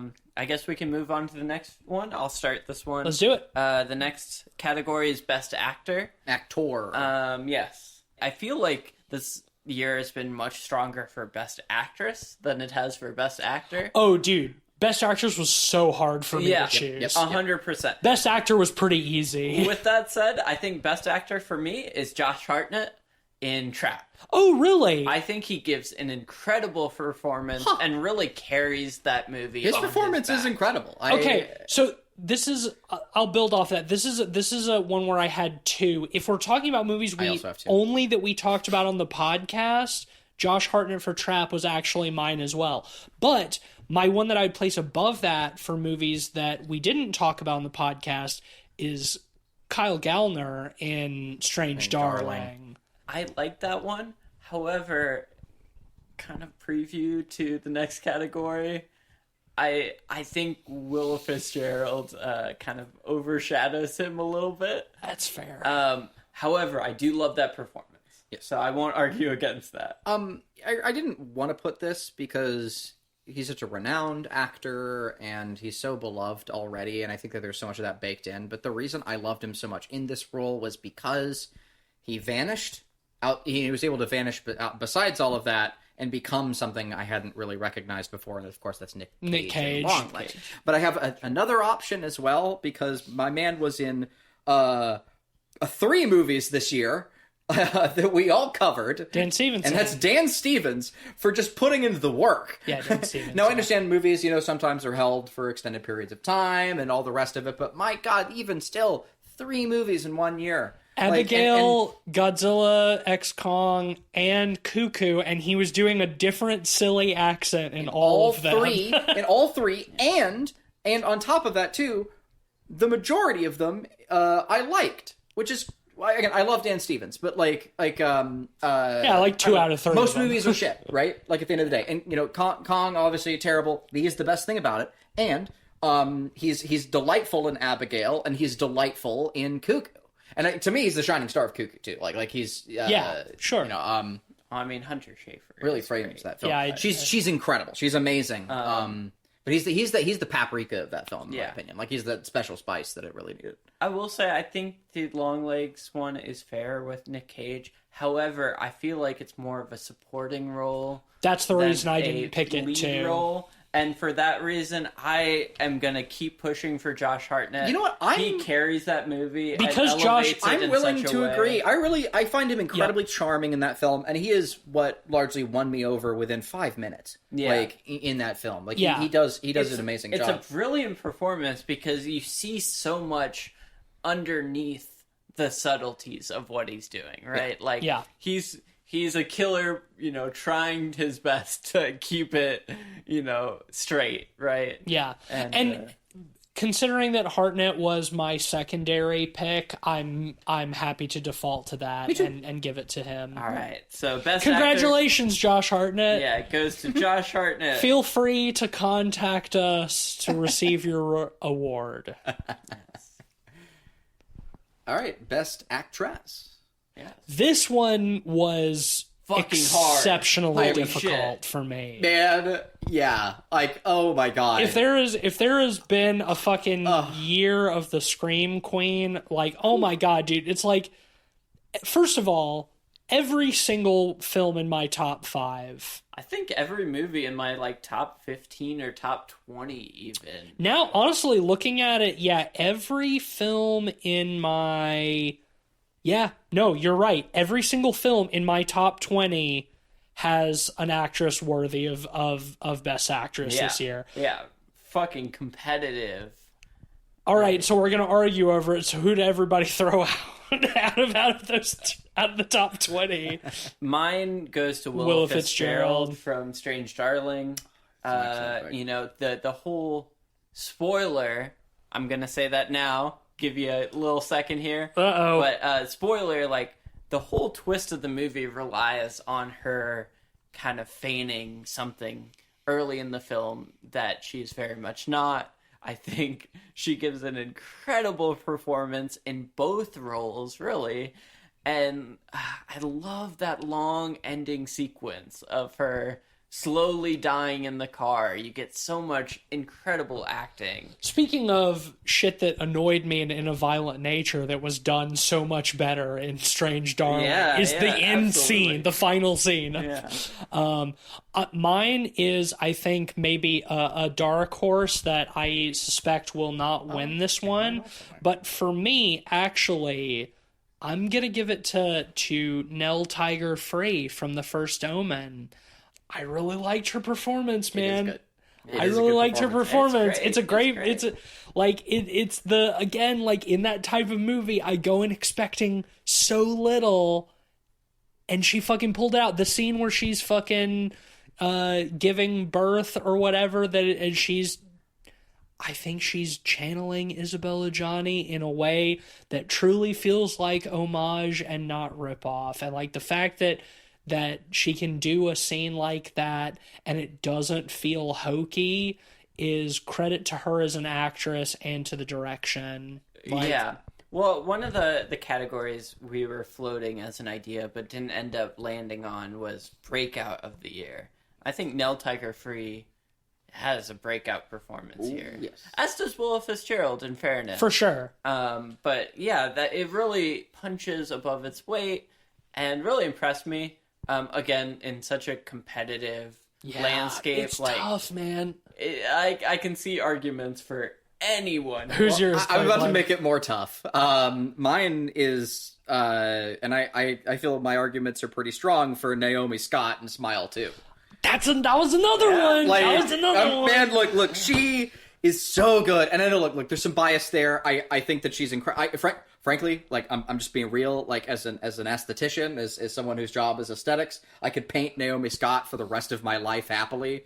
Beautiful, gorgeous, incredible. But aside from all of that, as a dramatic actor, I think that she's is given good. more opportunities to prove herself in that film than much of any other. I think of every fucking scene in Smile 2 is a challenging acting feat to pull off. I think of like when she's giving her speech to that crowd, she's having to say so much with attention in that scene. Every time she is reacting to one of those events, she's doing so much more than just screaming at it or whatever else. Like there's so many tears of emotion there. There's so much guilt that she is experiencing. There's so much pain. It reads so earnestly and it's so captivating. And she is the vortex that film circles around. Like, man, Naomi Scott is my... She's great. She was a contender for mine as well. Think, to me, crazy that Smile Strange Darling got flowers in my top 5. First Omen got flowers in your top 5. I think it makes sense to give it to Naomi Scott in this respect, just because it didn't really? any of our top 5s. I was gonna acquiesce and give it to Willa Fitzgerald. I'm okay with that too. I mean, again, it's a very competitive landscape. I could see arguments for Demi Moore or... Oh, yeah, dude. Shit. I mean... Aisling Franco. Demi Moore was the first person I wrote in. In Micah Monroe in Long Legs. Juliette Garapi in Red Rooms? Oh, my God, shit. yeah. Fucking Carolyn Bracken for dual roles in Oddity.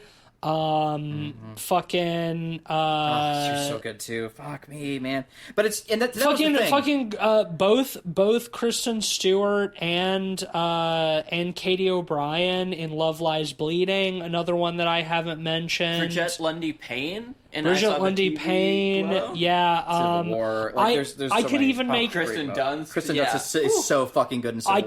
I could even make arguments for Sydney Sweeney in Immaculate. Absolutely. Like it's such a landscape. Like, okay, I think like in terms of like just of saturation, right? Of like the amount that the actor is having to constantly prove themselves. Like that's where I really. Well, considering you're kind of up in the air, I'll leave it up to you. I would lean Willa Fitzgerald, but again, flowers, I would err on the side of Willa Fitzgerald as well, simply for the fact that I think she has a more complex role that she has to pull off. Not that Naomi Scott's role doesn't have nuance, because it absolutely does, and she's great at it. But I think that there is a much broader range that Willa Fitzgerald has to hit for her performance in Strange Darling, and the fact that she nails it so supremely, I'm tipping my vote towards... It's the backbone that makes the movie work, too, right? I'm going to bring up Smile 2 again at some point, so I'm okay. Yeah, let's go ahead and give it to Fitzgerald. Naomi Scott is a serious contender, though, and I'm glad you brought her up. Yeah. In a crowded landscape, that is a very valid 100%. In my heart, it's still her. What's next? So Willa Fitzgerald gets Best Actress. Next one is Nepotism of the Year. I thought this was a bit of a cheeky category because there have been it's been a family business this year, so to speak. And we need to clarify that Nepotism of the Year is a positive award, right? Like we were saying, this is the best nepotism. So I had a couple picks. This is what I want to get into.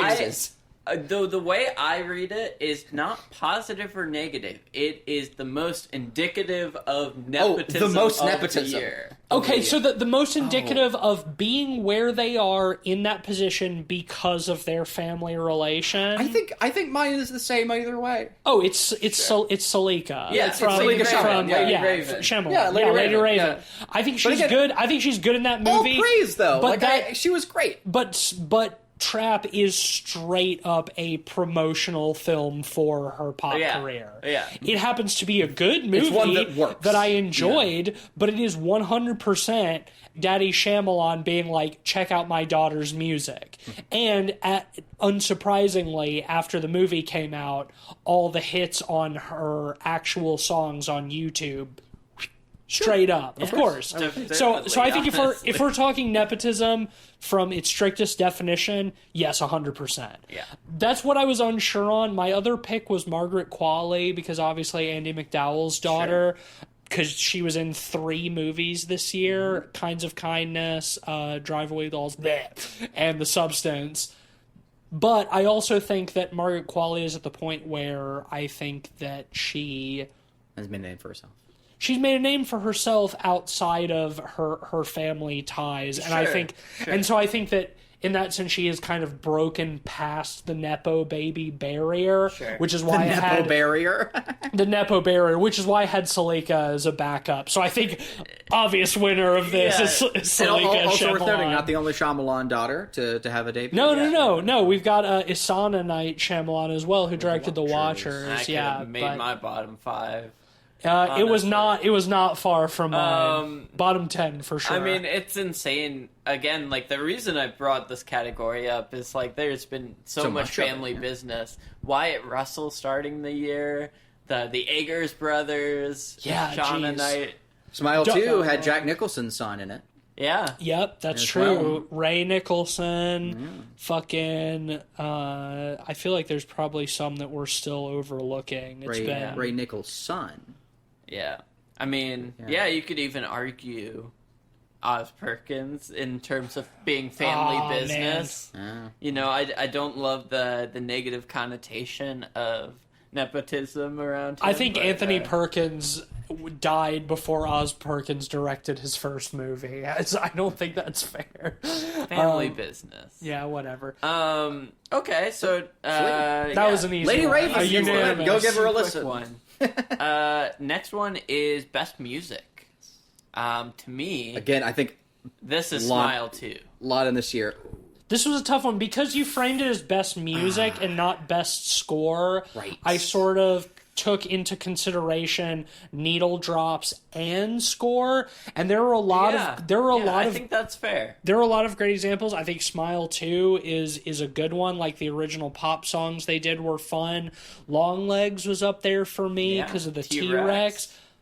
I saw the TV glow, man. I saw the TV Like, glow, lots of original lots of music. different My reason for I saw the TV glow is that after I watched that film, I then proceeded to queue up the album and just go on a long midnight walk and just walk around Durham and Duke's campus and walk up to the cathedral and just listen to that album. And I enjoyed that experience so much. I've done it twice since, where I've just gone on a midnight walk and just like walked around. And while I'm painting, I keep going back to that album. I adore it so much, and also its integration into the film is so valuable as well. I think of like the Woman King score, where it's, you know, like it plays into the scene like so immediately and personally, and also too, like, it's not even just an incredible ensemble of just killer bands, but also the composed score for that film is in Alex equal G. parts incredible, Yeah. and again deeply nostalgic and commentary on the nostalgia, just like the film itself. So that's my vote. Is I saw the TV. So again, I don't think mine is going to win, but I'm throwing a dark horse in the air because it's the most impactful music in a movie for me this year. And that was Red Rooms, honestly. I think Red Rooms has a really powerful score. I think of how it's kind of like that scene where she's filing into the courtroom in the beginning. It's almost this kind of like Baroque score with like these old-fashioned instruments like dulcimer and harpsichord, kind of plays into sort of like those medieval like Lady of Shalott sort of themes that the rest of the film plays in. But primarily I just think of the scene where she's dressing up like the murdered girl and the killer looks into the camera and there's just that insane fucking track that hits with like the shrieking, and it's like that is just like a moment that has just like fucking pierced my soul in film, and I don't think that it would be as powerful without the music in that scene. I do love the Red Room score.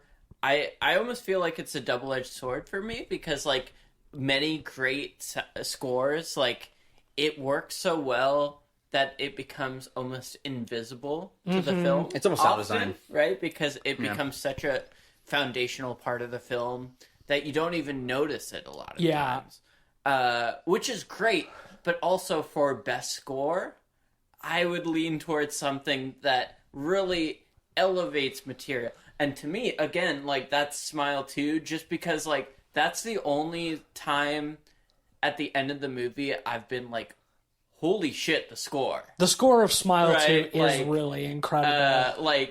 The credits are so good. It is loud in a way, Good industrial in terms of like its presence in the film, But that works because it's such a music-focused film.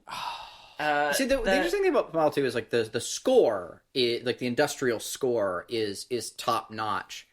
The pop, I love the pop. I loved it too. I thought it was great. I thought it matched the themes, even into the lyrics and the rest, and the musicality was delightful. I think up between the two, I do prefer Lady Raven.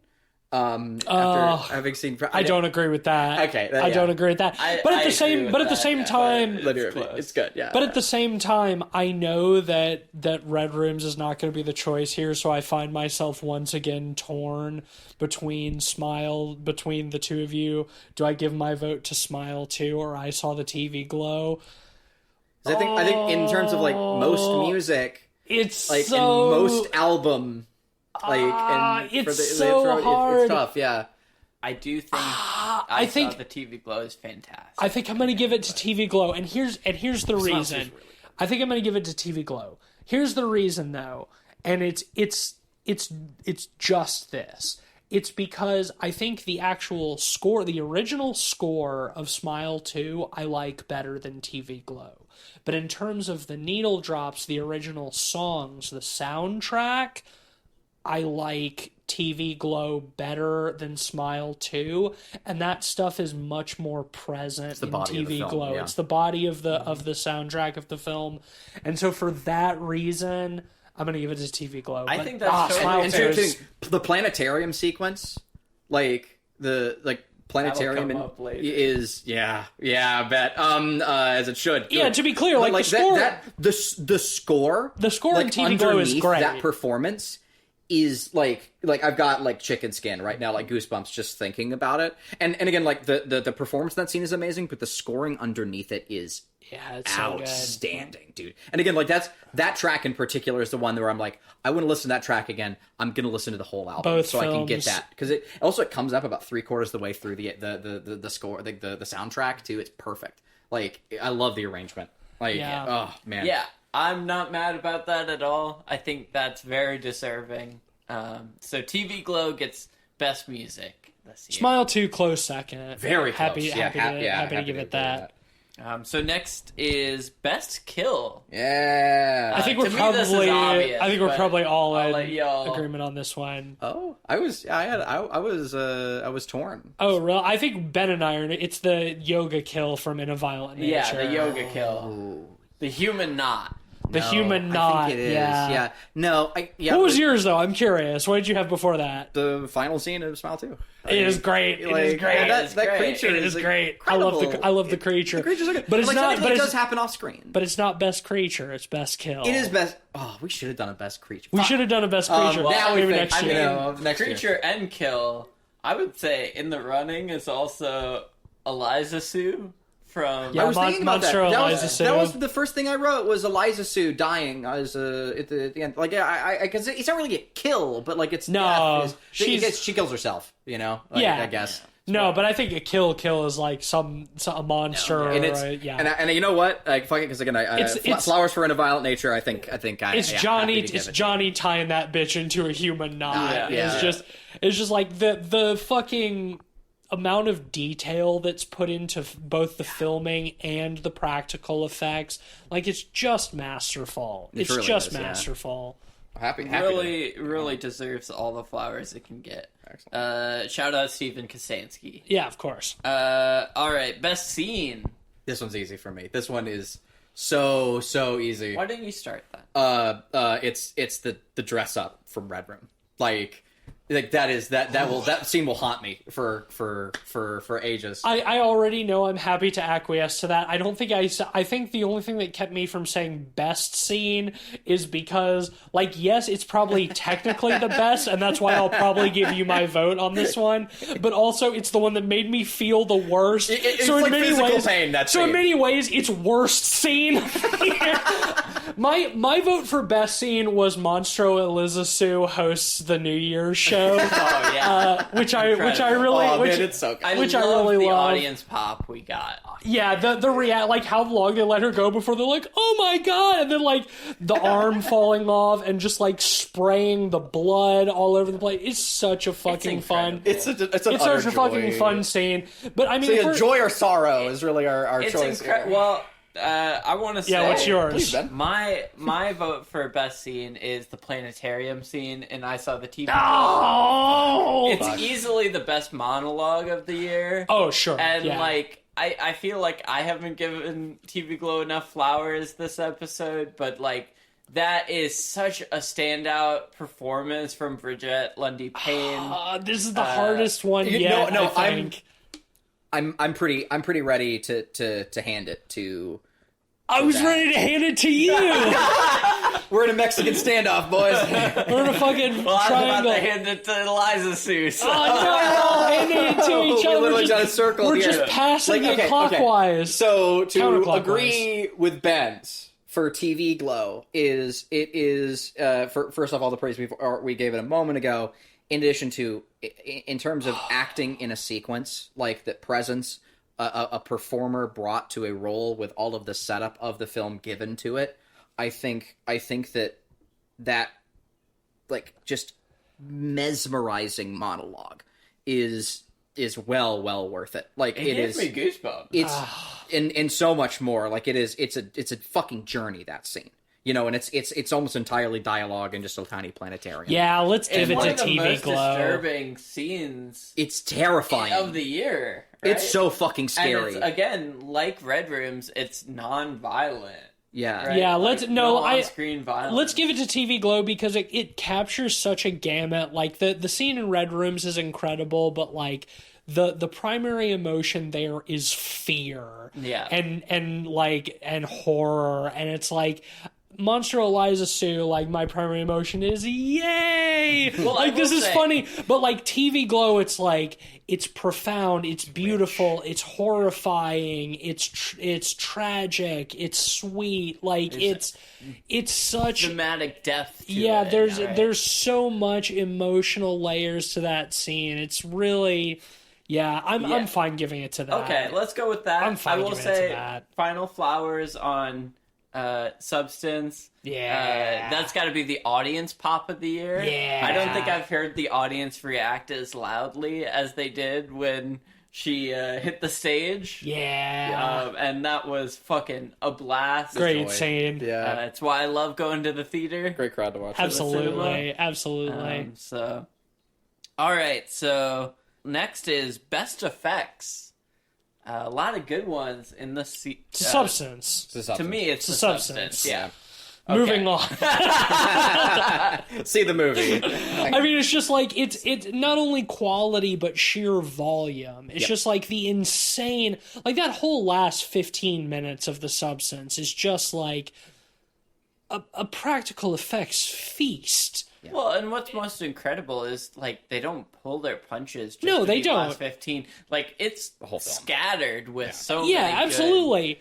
And it's like every time you think that they can't go any farther, they do. And it just keeps going and going and going. And just like, yeah, the sheer volume combined with the quality, like, makes it easy. Like, In a Violent Nature, great effects, obviously.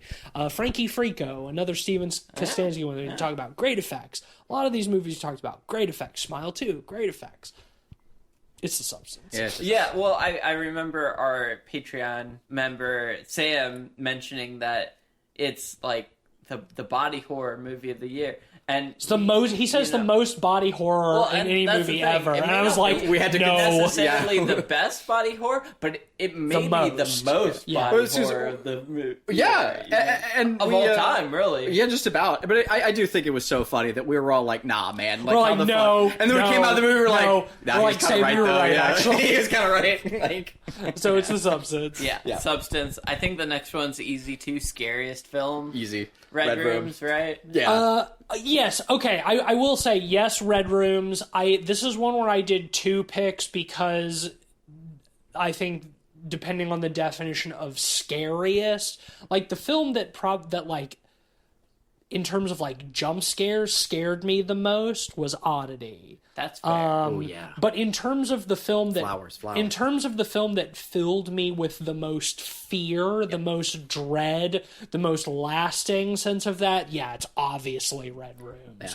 So depending on your definition of scariest, for me it's either Oddity or Red Rooms, but since y'all are both Red Rooms, then I mean, it's to fucking me, Red it's Rooms. the one that gets most under my skin. And Yeah, Red Rooms yeah, absolutely. gets far under my skin. I was scared by that it's movie. not It's it's scary. not traditionally scary, but it is a fucking horrifying film. Yeah.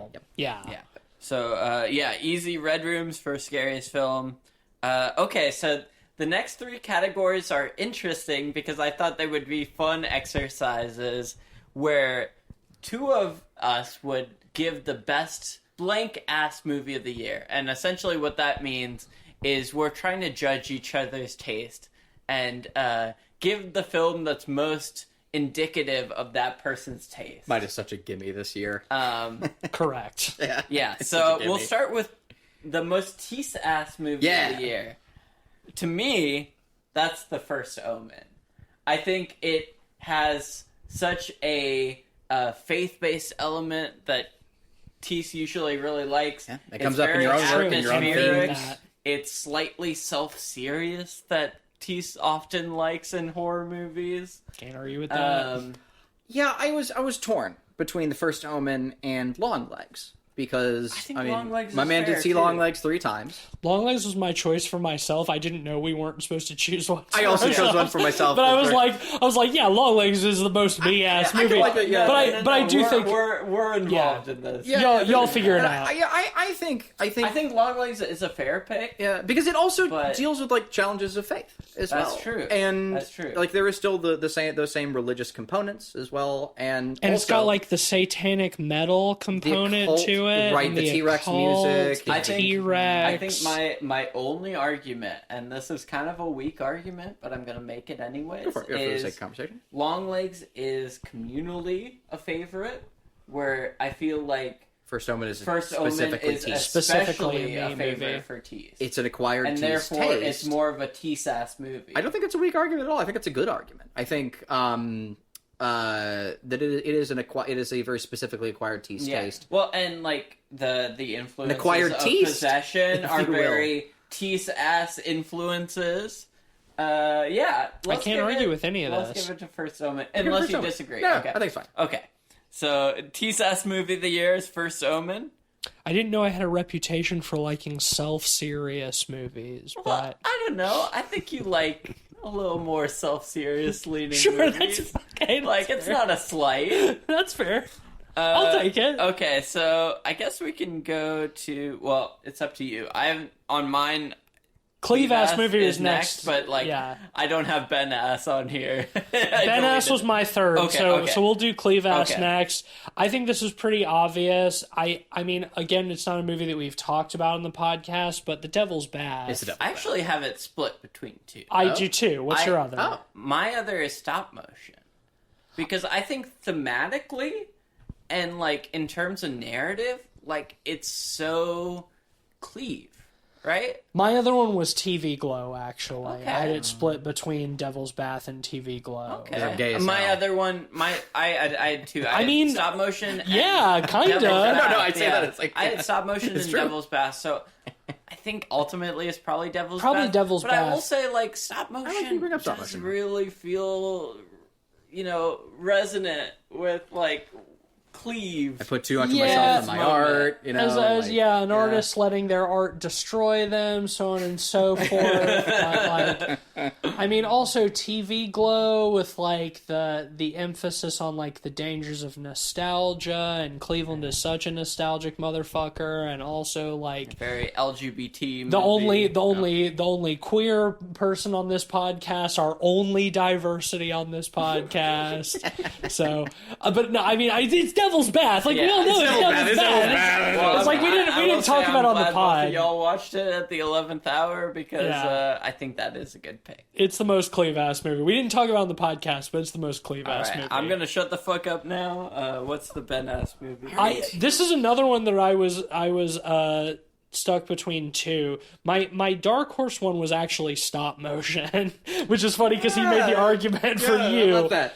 Yeah, there's like a Venn diagram. But the main one is Mads. My first one is Mads. Interesting. Yeah, because I was trying to think this through, and I was like, all right, I'm going to build this off of Ben's picks for the podcast, right? And try and find like that core theme of what is a Ben pick. We've talked about that before on the podcast as well. I think it still falls on Mads. And I think it does too. I think you're right about that. I think that's an excellent point. My thought I'm curious was also, what your pick is, though. well, like, how does the expression go? You know, it's dangerously loud and incredibly close, or whatever. I think captures a lot of the films that Ben picks.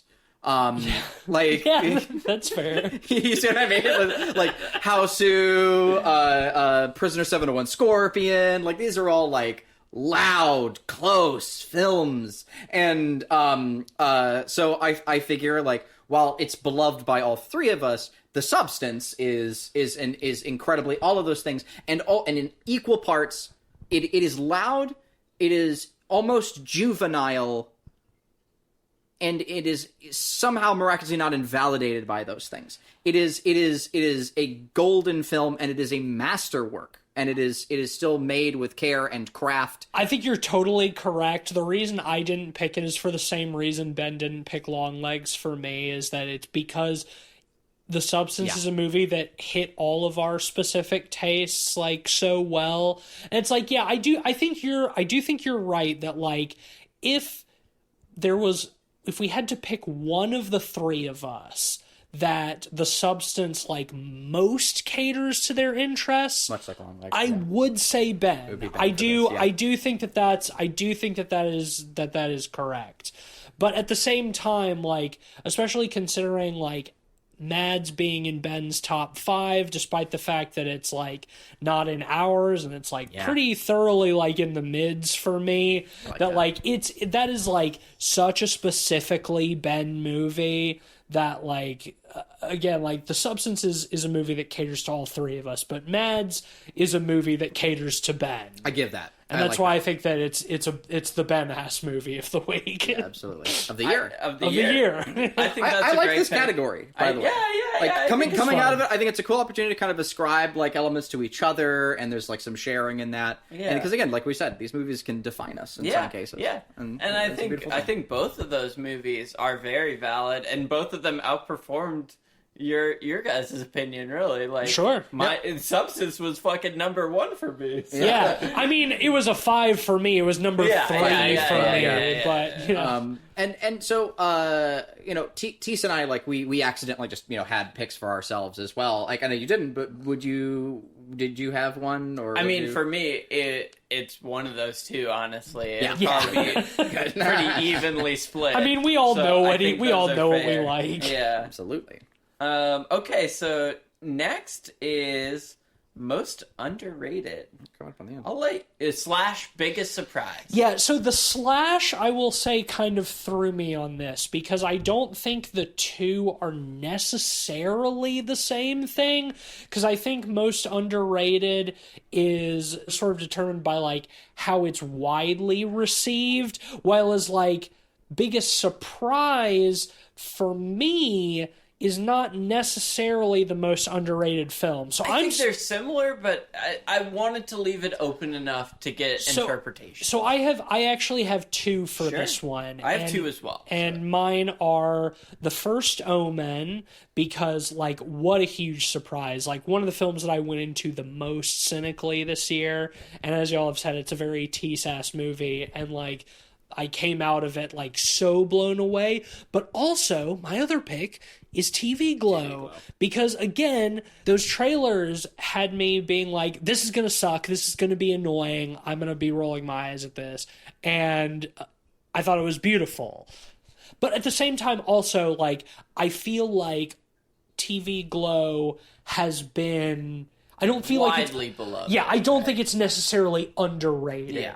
Right? Like both are were surprises for me, but I feel like TV Glow has been beloved in the circle of people who see it. I haven't heard many people who have seen it and don't like it. Whereas First Omen, like, I see a few people being like, yo, you should check out First Omen, but, like, I don't feel like people talk about that movie. That's fair. Cleve? I saw the TV Glow. I have two, right? So I have one traditional and one pretty spicy. Okay. So my traditional underrated pick here, biggest surprise, is Mads. I think I came into That's it fair. not hearing anything about it. You know, it's a Shudder release. Like, it kind of went under the radar. I haven't heard many people talk about it, and I was really blown away by it.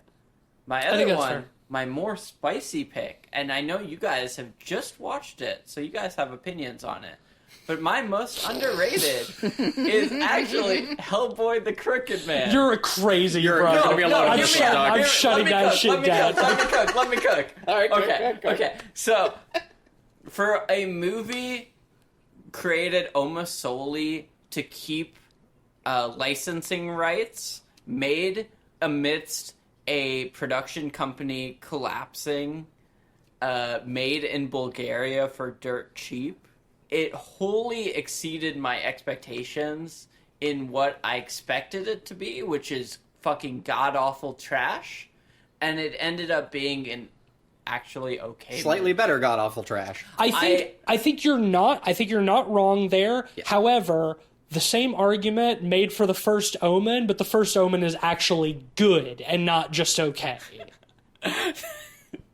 I think you're cooking a little bit. I do want to expand a little bit because Please. we're not going to talk about this movie ever again. Correct. That is true.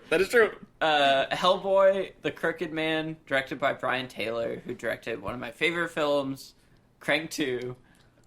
Great movie. In fairness. Love it. Also directed Mom and I was Dad. very grateful which when is you showed me a Crank pod 2. fave. Crank 2, Ben An has early, Yeah, great movie. This loud and movie, incredibly close. it feels like they love the source material of Hellboy, right? Like, I think ultimately this is a 3 out of 5 ass movie, and I would even understand rating it slightly lower. It was 2.5. But like for me. for a movie so widely panned, like, I think it's getting more of a bad rap than it deserves. Where I will give it to you is I do think that it's better than the Neil Marshall one with David Harbour from a couple of years ago. With a fraction of the budget. Because I agree with you. I think that there is a love for the source material, and the movie has spirit and it has creativity. It is lacking in just about everything else, though. And I would also... It looks It's one of the fakest looking movies I've ever seen. I think you mentioned in Discord, Cleveland, the CG is in a different frame rate than the live action stuff, which is crazy. Yeah. Which is insane. And to give you, Ben, your credit, you said that the Hellboy costume looks like it's out of a porn parody of Hellboy. And I would extend that to the entire look of the film. Yeah. I was expecting people to start having sex any minute, and it never happens. And hey, they got Jeffrey the Butler from Fresh Prince to play an old priest. That's pretty cool, I guess. I mean, ultimately, TV Glow, I think, has gotten wide acclaim, so I don't feel like it's truly underrated. I think there's an argument to be made that First Omen is truly underrated. It's truly underrated. Like, my spicy pick is my spicy pick, but I think truly it deserves to be given to the First Omen. I will say TV Glow is an absolute contender for biggest surprise, but for me, I think Omen gets surprise and... I'll give it to... It wasn't that much of a surprise. I loved We're All Going to the World's Fair. Sure. I'll give it to First Omen if I can get my chances to dunk on the Hellboy movie a little bit more. Totally. Sorry, Ben. I gave it a 3 out of 5. I didn't love it. For sure. Yeah, no, I said that comedically. But the other issue, I think that, because again, this is probably our last chance to talk about the film, as said, is that one of its greatest flaws, I think, will be seen as its greatest strength by many, and that is that Mike Mignola was one of the writers on this film and was heavily involved in its process. And I think that this is a Stephen King... it's paced like a comic book and not like a film. Exactly, and I think that it is, and it's been made known that Mignola had a lot of problems and issues with Del Toro's adaptation. And I think he fundamentally misunderstands the medium. And I think this film in some ways. I think that's fair. I have not read the Hellboy comics. I don't know shit about this movie. Okay, so I watched accurate. this movie with some friends who have all like avidly read it and were like huge fans. This of the movie film. is they paced loved like, it for that. This movie is paced like a comic book, though. It is, and it's like, okay, Mignola having problems with the Del Toro ones, whatever. Del Toro's a good filmmaker, though. Del was a great filmmaker, and like and I'm very grateful that I watched the movie with like Jake, who's been on the podcast a number of times, and Spencer has also been on the podcast as well. I watched it all with them. I figured it'd be a good movie for like kind of a group movie night, kind of silly film. I was right. But anyway, they were able to kind of pause at times and be like, yo, this is actually really accurate to this Crooked Man story, or even this depiction of Hellboy in terms of character. Because this Hellboy is much less charismatic. He's much more understated. He's sort of insecure about himself. Just watching the film before that was explained to me, I just read it as just a snoozy Hellboy, which at the end of the day, it still is, because that doesn't translate to screen as well, in that way, because again, the screen is also a visual like medium in a way that comic books are not. Yeah. Right? Well, I don't have. And I also think that like the cinematography was like really, really bad. Yeah, and, it looks bad. I didn't have too much of a problem with the characterization of Hellboy, but again, it's like it's paced like you would pull. I was sold on it by the end. It's paced like you would pull an issue of a long running comic book series off of a shelf at Barnes and Noble or something and flip through it. Like, it is not like. It doesn't have like a traditional like 3-act structure like a film does. And it's like, okay, like it feels comic booky, but I'm watching a film, right? And it's like it doesn't feel well adapted to its medium, I think. Very much so. Very much so. Ultimately, I can't disagree with any of that. I don't think what you like about it is wrong. Yeah, I only gave it a half star. I found it really charming. I'd probably also give it a 3. And to me, like the porn parody stuff, I could also, the way I described it is it felt like an American Super Sentai film, and I love those. Yeah, kind of. Like, and I will say, like, ultimately, like, I don't think it's a great movie. I like the Appalachian Gothic stuff. Me too. Sure, I like that stuff. I think that's interesting. I loved the corny accents. I thought they were incredibly fun and silly. I think it punches far above its weight on what's expected from that movie. I think it punches slightly above its weight. That's fair. But we should move on to the next category. Yes. So next category is most overrated. / biggest disappointment. Yeah, / biggest which was a similar kind of thing for me where like I feel like I've got 2 picks, the one kind of is for each. Biggest disappointment for me was Maxine, frankly. Maxine was most overrated and biggest disappointment to me. I have 2 though. I have 2 as well. My other was Humane. But I think Maxine hits more of those points because I think Maxine has probably been more talked about than Humane. Yeah, I don't think many people liked Humane. Was Maxine highly rated though? I feel like I've seen a lot of people defend it online. Okay, my other pick for actual like most overrated, not necessarily biggest disappointment, was Late Night with the Devil. Likewise. Because I see a ton of people being like, "Whoa, this is so creative and cool, and it feels like a '70s talk show." Blah blah blah. All this shit. It's like I could not disagree more. I've also heard that, and it always just disappoints me. That feels like the most overrated, but also I didn't go into that movie with the highest expectations. Like based off of how much I liked X and Pearl, Maxine was a way bigger disappointment. 100%. And just because all 3 of us have seen it, I would lean towards Maxine probably. Yeah. I think that's fair. I think Late Night with the Devil is massively overrated, but I think Maxine gets it here, personally. What do you think, Cleve? Well, I haven't even seen Late Night, but so it's kind of hard for me to say. But even without that, like I've been more annoyed by the any of the hype that Late Night with the Devil has gotten. Like all things considered, especially how you guys have talked about how it's interpreted for the sake of like the period and medium. Gross. I'm happy to give it to that. All right. So, most overrated goes to Maxine. Now it is our last category. Last category, hottest mess, which to me is obvious. Oh? To me, it's the front room. Oh, yeah.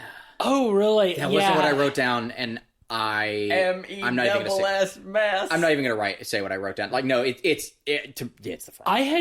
I had Crazy House and Maxine. I think Maxine is a fucking mess as well. I think it's a hot mess in some respects. It's a hot mess, but like, man, I know for the joke of MESS mess, the front rooms works, but I think the front rooms is more stylistically coherent than Maxine. Really? Is. I think that Maxine is like it's always paying homage to the 80s, to me, at least. The front room. I like feels Maxine like it's an better. Atmosphere core that totally reads as comedy, mostly unintentionally. I don't know if I agree on the unintentional. Yeah, like the front room is designed to be. Whereas I think I like Maxine better, but I think especially in that third act, like on the episode, we would not stop talking about how we could barely follow what was happening in the third act of Maxine because it was so jumbled. It was a mess. Like it's not just stylistically and tonally confused, but it's narratively confused as well. Yeah. Like, I agree that, like, the front rooms is messy and has problems, but, like, I think that, like, overall, Maxine is messier. To me, it's an interesting distinction, right? I think both are totally hot messes. I think Maxine is a hot mess in a way that lowers my overall rating of it, whereas Front Room is a hot mess in a way that raises my overall rating of it. You know what I mean? Yeah, that's kind of fair. I still, to me, in terms of, like, I think the hardest I laughed in the theater was during the Front Room when we saw it in the empty theater. Yeah. Yeah, well, I mean, I guess it depends. Is Biggest Mess a positive or a negative? I think it's open. Oh, yeah, we have that. Yeah, we have that discussion every year. Because I think if it's a negative, it goes to Maxine. To me, it's not about how much; it's about how hot. Yeah, the mess. It's temperature. In terms of temperature, the mess in Maxine is like, yeah, it's loose. It's all over the place. To me, there's always like that stylistic intent of the 80s that's like so abundant that it almost becomes obnoxious. But it can't decide what kind of 80s movie it wants to be. Like, 80s is not enough, but it can't decide if it wants to be... Yeah, so it just tries to be all of them, and it less often at once until, I guess, the end. But with the Front Room, it is just like high heat, high temperature mess. Like, the intent is so strange with that film. And the read on it is so strange, and like the ending is so silly, and also like and vapid. I'm like rubbing my temples, like trying to think about the Front Room in a way that I don't. Sorry, I kind of caught myself doing that. I wasn't trying to do that for effect. Like I don't know. Like Maxine, like I understand it. I understand how it went wrong and how it fucked up. I still don't think I understand the Front Rooms and how it became what it is. If anyone want to try and explain to me, feel free. But like that's all right. I think I'm outvoted on this one. I will give it to the Front Room. But with your heart, you're voting Maxine. I still think Maxine's the biggest mess, but Front Room is a mess as well. So I think they're both fair picks. Well, that is our last category. So I guess all that leaves is some final honorable mentions. I want to do a quick rapid fire on non-horror related stuff. I want to do quick best album or music of the year, best TV show of the year, and best video game of the year. Oh, off the dome? Oh man, I didn't prep for this. Oh fuck! You should have best album, best TV show. Let's start best music. My favorite is "Living Is Easy" by Agriculture. It's only an EP, but I fucking loved it. I think it's an incredible track, and even the whole EP package is great. Really incredible stuff. Albums this year off the dome. It's a lot, but I guess that new honorable mentions. That Igloo Ghost album was really good. Yeah, Igloo Ghost is good. I haven't put together my albums of the year list. Is there a couple you want to shout out? I would guess like Up there is probably the Departure Chandelier album from this year, yeah, Satan, dude. Soldier of Fortune. That album rules. Quebecois black metal about what if Napoleon was the Antichrist. That's my album of the year so far, I think guess. best TV might be Universal Shogun. Yeah, Shogun is up there. Really, really enjoyed Yeah, Shogun. it's either that or the second season of Tokyo Vice. Hard to tell. Oh yeah, Tokyo Vice, another good choice. I'm happy giving that to Shogun for me. Oh yeah, I guess this isn't unanimous. Yeah, this We're is shooting out unanimous. My favorite video game of the year was probably Mouthwashing. I feel like it's some incredible writing. I've seen other people online compare it to like a 3-hour dose of Disco Elysium meets Office Space meets Silent Hill. It meets Shutter Island in a lot of ways because they're refusing to accept reality. I think it's an incredible game. I think Jimmy is an all-time villain in so far as he refuses to accept reality. Really standout game. I don't play games. I'm kidding.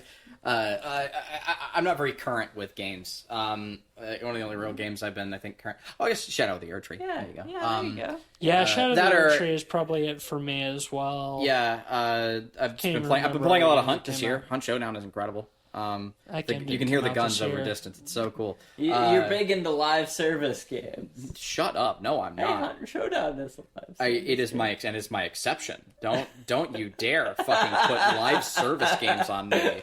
I Deep I Rock see that as an Galactic insult. is a live service Yeah. game. And in equal parts an exception. But I probably played the least out of all of you guys. Though I do really like it. Other mentions for me that aren't horror films would be y'all mentioned it in your dishonorable mentions, and I wanted to put it in my honorable mentions as a point of contention. You already know what it is. Out of Darkness? No, it is. I think it is a biblically stupid film.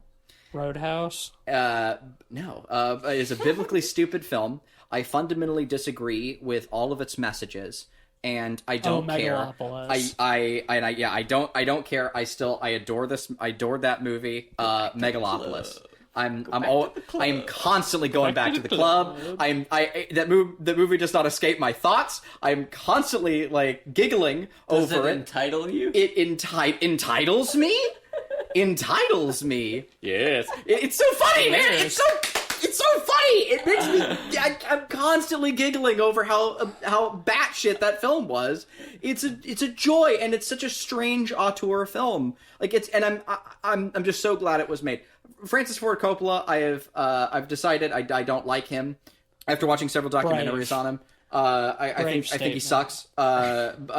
He's made some incredible films, but he also hated unions and all these other reasons that just bring me to not like him very much. But that film is awesome. I've never legitimately Dude, felt fucking more rock, like man. I was dying. Yeah. Than Yeah, I during hated that. What an Megalopolis. experience, I man. fucking hated Yeah. that I movie. thought I was having like death dreams for a minute there. Yeah. It is such a fucking. That is the hot mess of the year. Really. easy, Yeah, easy. Like, yeah, non-horror, absolutely. Wow. like, Yeah. I'm just going to do Megalopolis, a man. real quick rapid fire of other honorable mention movies, both horror and non. I'm not going to give any elaboration, just a list. Dune 2, Yes. Furiosa, Yes. Challengers, Yes. Abigail, Love Lies Bleeding, Chime, Kinds of Kindness, Rebel Ridge, Frankie Frico, Honora, The Conclave, and Hundreds of Beavers. Yes. Wonderful. Hundreds of Beavers. Is my number 10 collectively. Horror and non-horror. Hitman was 11. Hitman was fun. Yeah. I think Lower down my list, but that was pretty fun. The lead guy Glenn Powell gives an incredible showcase performance. Juror number 2, Juror number 2. Yep, another The good one. Beast. Still haven't seen is that one. Incredible. Made in England, the documentary about Powell and Pressburger. Still haven't seen that one either. It feels like a really personal story from Scorsese in a lot of ways. You know, he's the narrator, He didn't direct it. He didn't direct it, but it does feel like a personal story from him, which is incredible. Yeah, for horror, for me, out of, past my top 5, it was In a Violent Nature, Oddity, Strange Darling, Smile 2, Civil War, and Heretic, which, we didn't talk about the we talked about, on the podcast. My opinions stay the same. I want to watch it a third time, but, I do feel pretty strongly about it. I need to revisit that one. To me, it holds up quite well. And, of course, Heretic. And then, in honorable mentions, Trap, Stop Motion, Love Lies Bleeding, Cuckoo, Abigail, and Mads. Yeah. All amazing films. Lots of good ones. Well, I want to do final video game shout-outs of stuff that's not mouth-washing. Like a Dragon Infinite Wealth is an incredible game. Fucking awesome. Bellatra. Fucking awesome. Yeah, that's actually probably my game of the year. Prince of Persia, The Lost Crown is super good. That was a fun one. Peglin. Fucking awesome. Peglin is fun as well. Well, I think we've given more than enough recommendations that we don't need to do them at the end of this episode. To wrap up really quick, next week we'll be doing our first half of 2025 predictions, our final episode of the year, and we'll have some news and announcements and stuff in that episode as well. So stay tuned. Until then, if you like the show, leave us a 5-star rating and a review, subscribe, follow, all of the fun stuff. Go to patreon.com/podpeoplepod. Throw us a few dollars, join our Discord, get early access to episodes, so on and so forth. Shout out to our honorary pod boys, Sam, Zach, Micah, and Mitchell. We hope y'all had as good a time watching movies this year as we did, because, man, it was a good fucking year. Hell yeah. And you can, of course, follow us on Letterboxd, Pod People Pod. You'll find a list of all the films we've talked about on the show with our average ratings, links to those reviews. Like we said, we've already given you a shitload of recommendations, all the good movies that we saw this year, that we talked about this year. Go watch all of them. You have enough fucking movies for an entire year, and music and video games and all of the shit. Go enjoy some good art and let it invigorate your spirit. And tune in next week to see what 20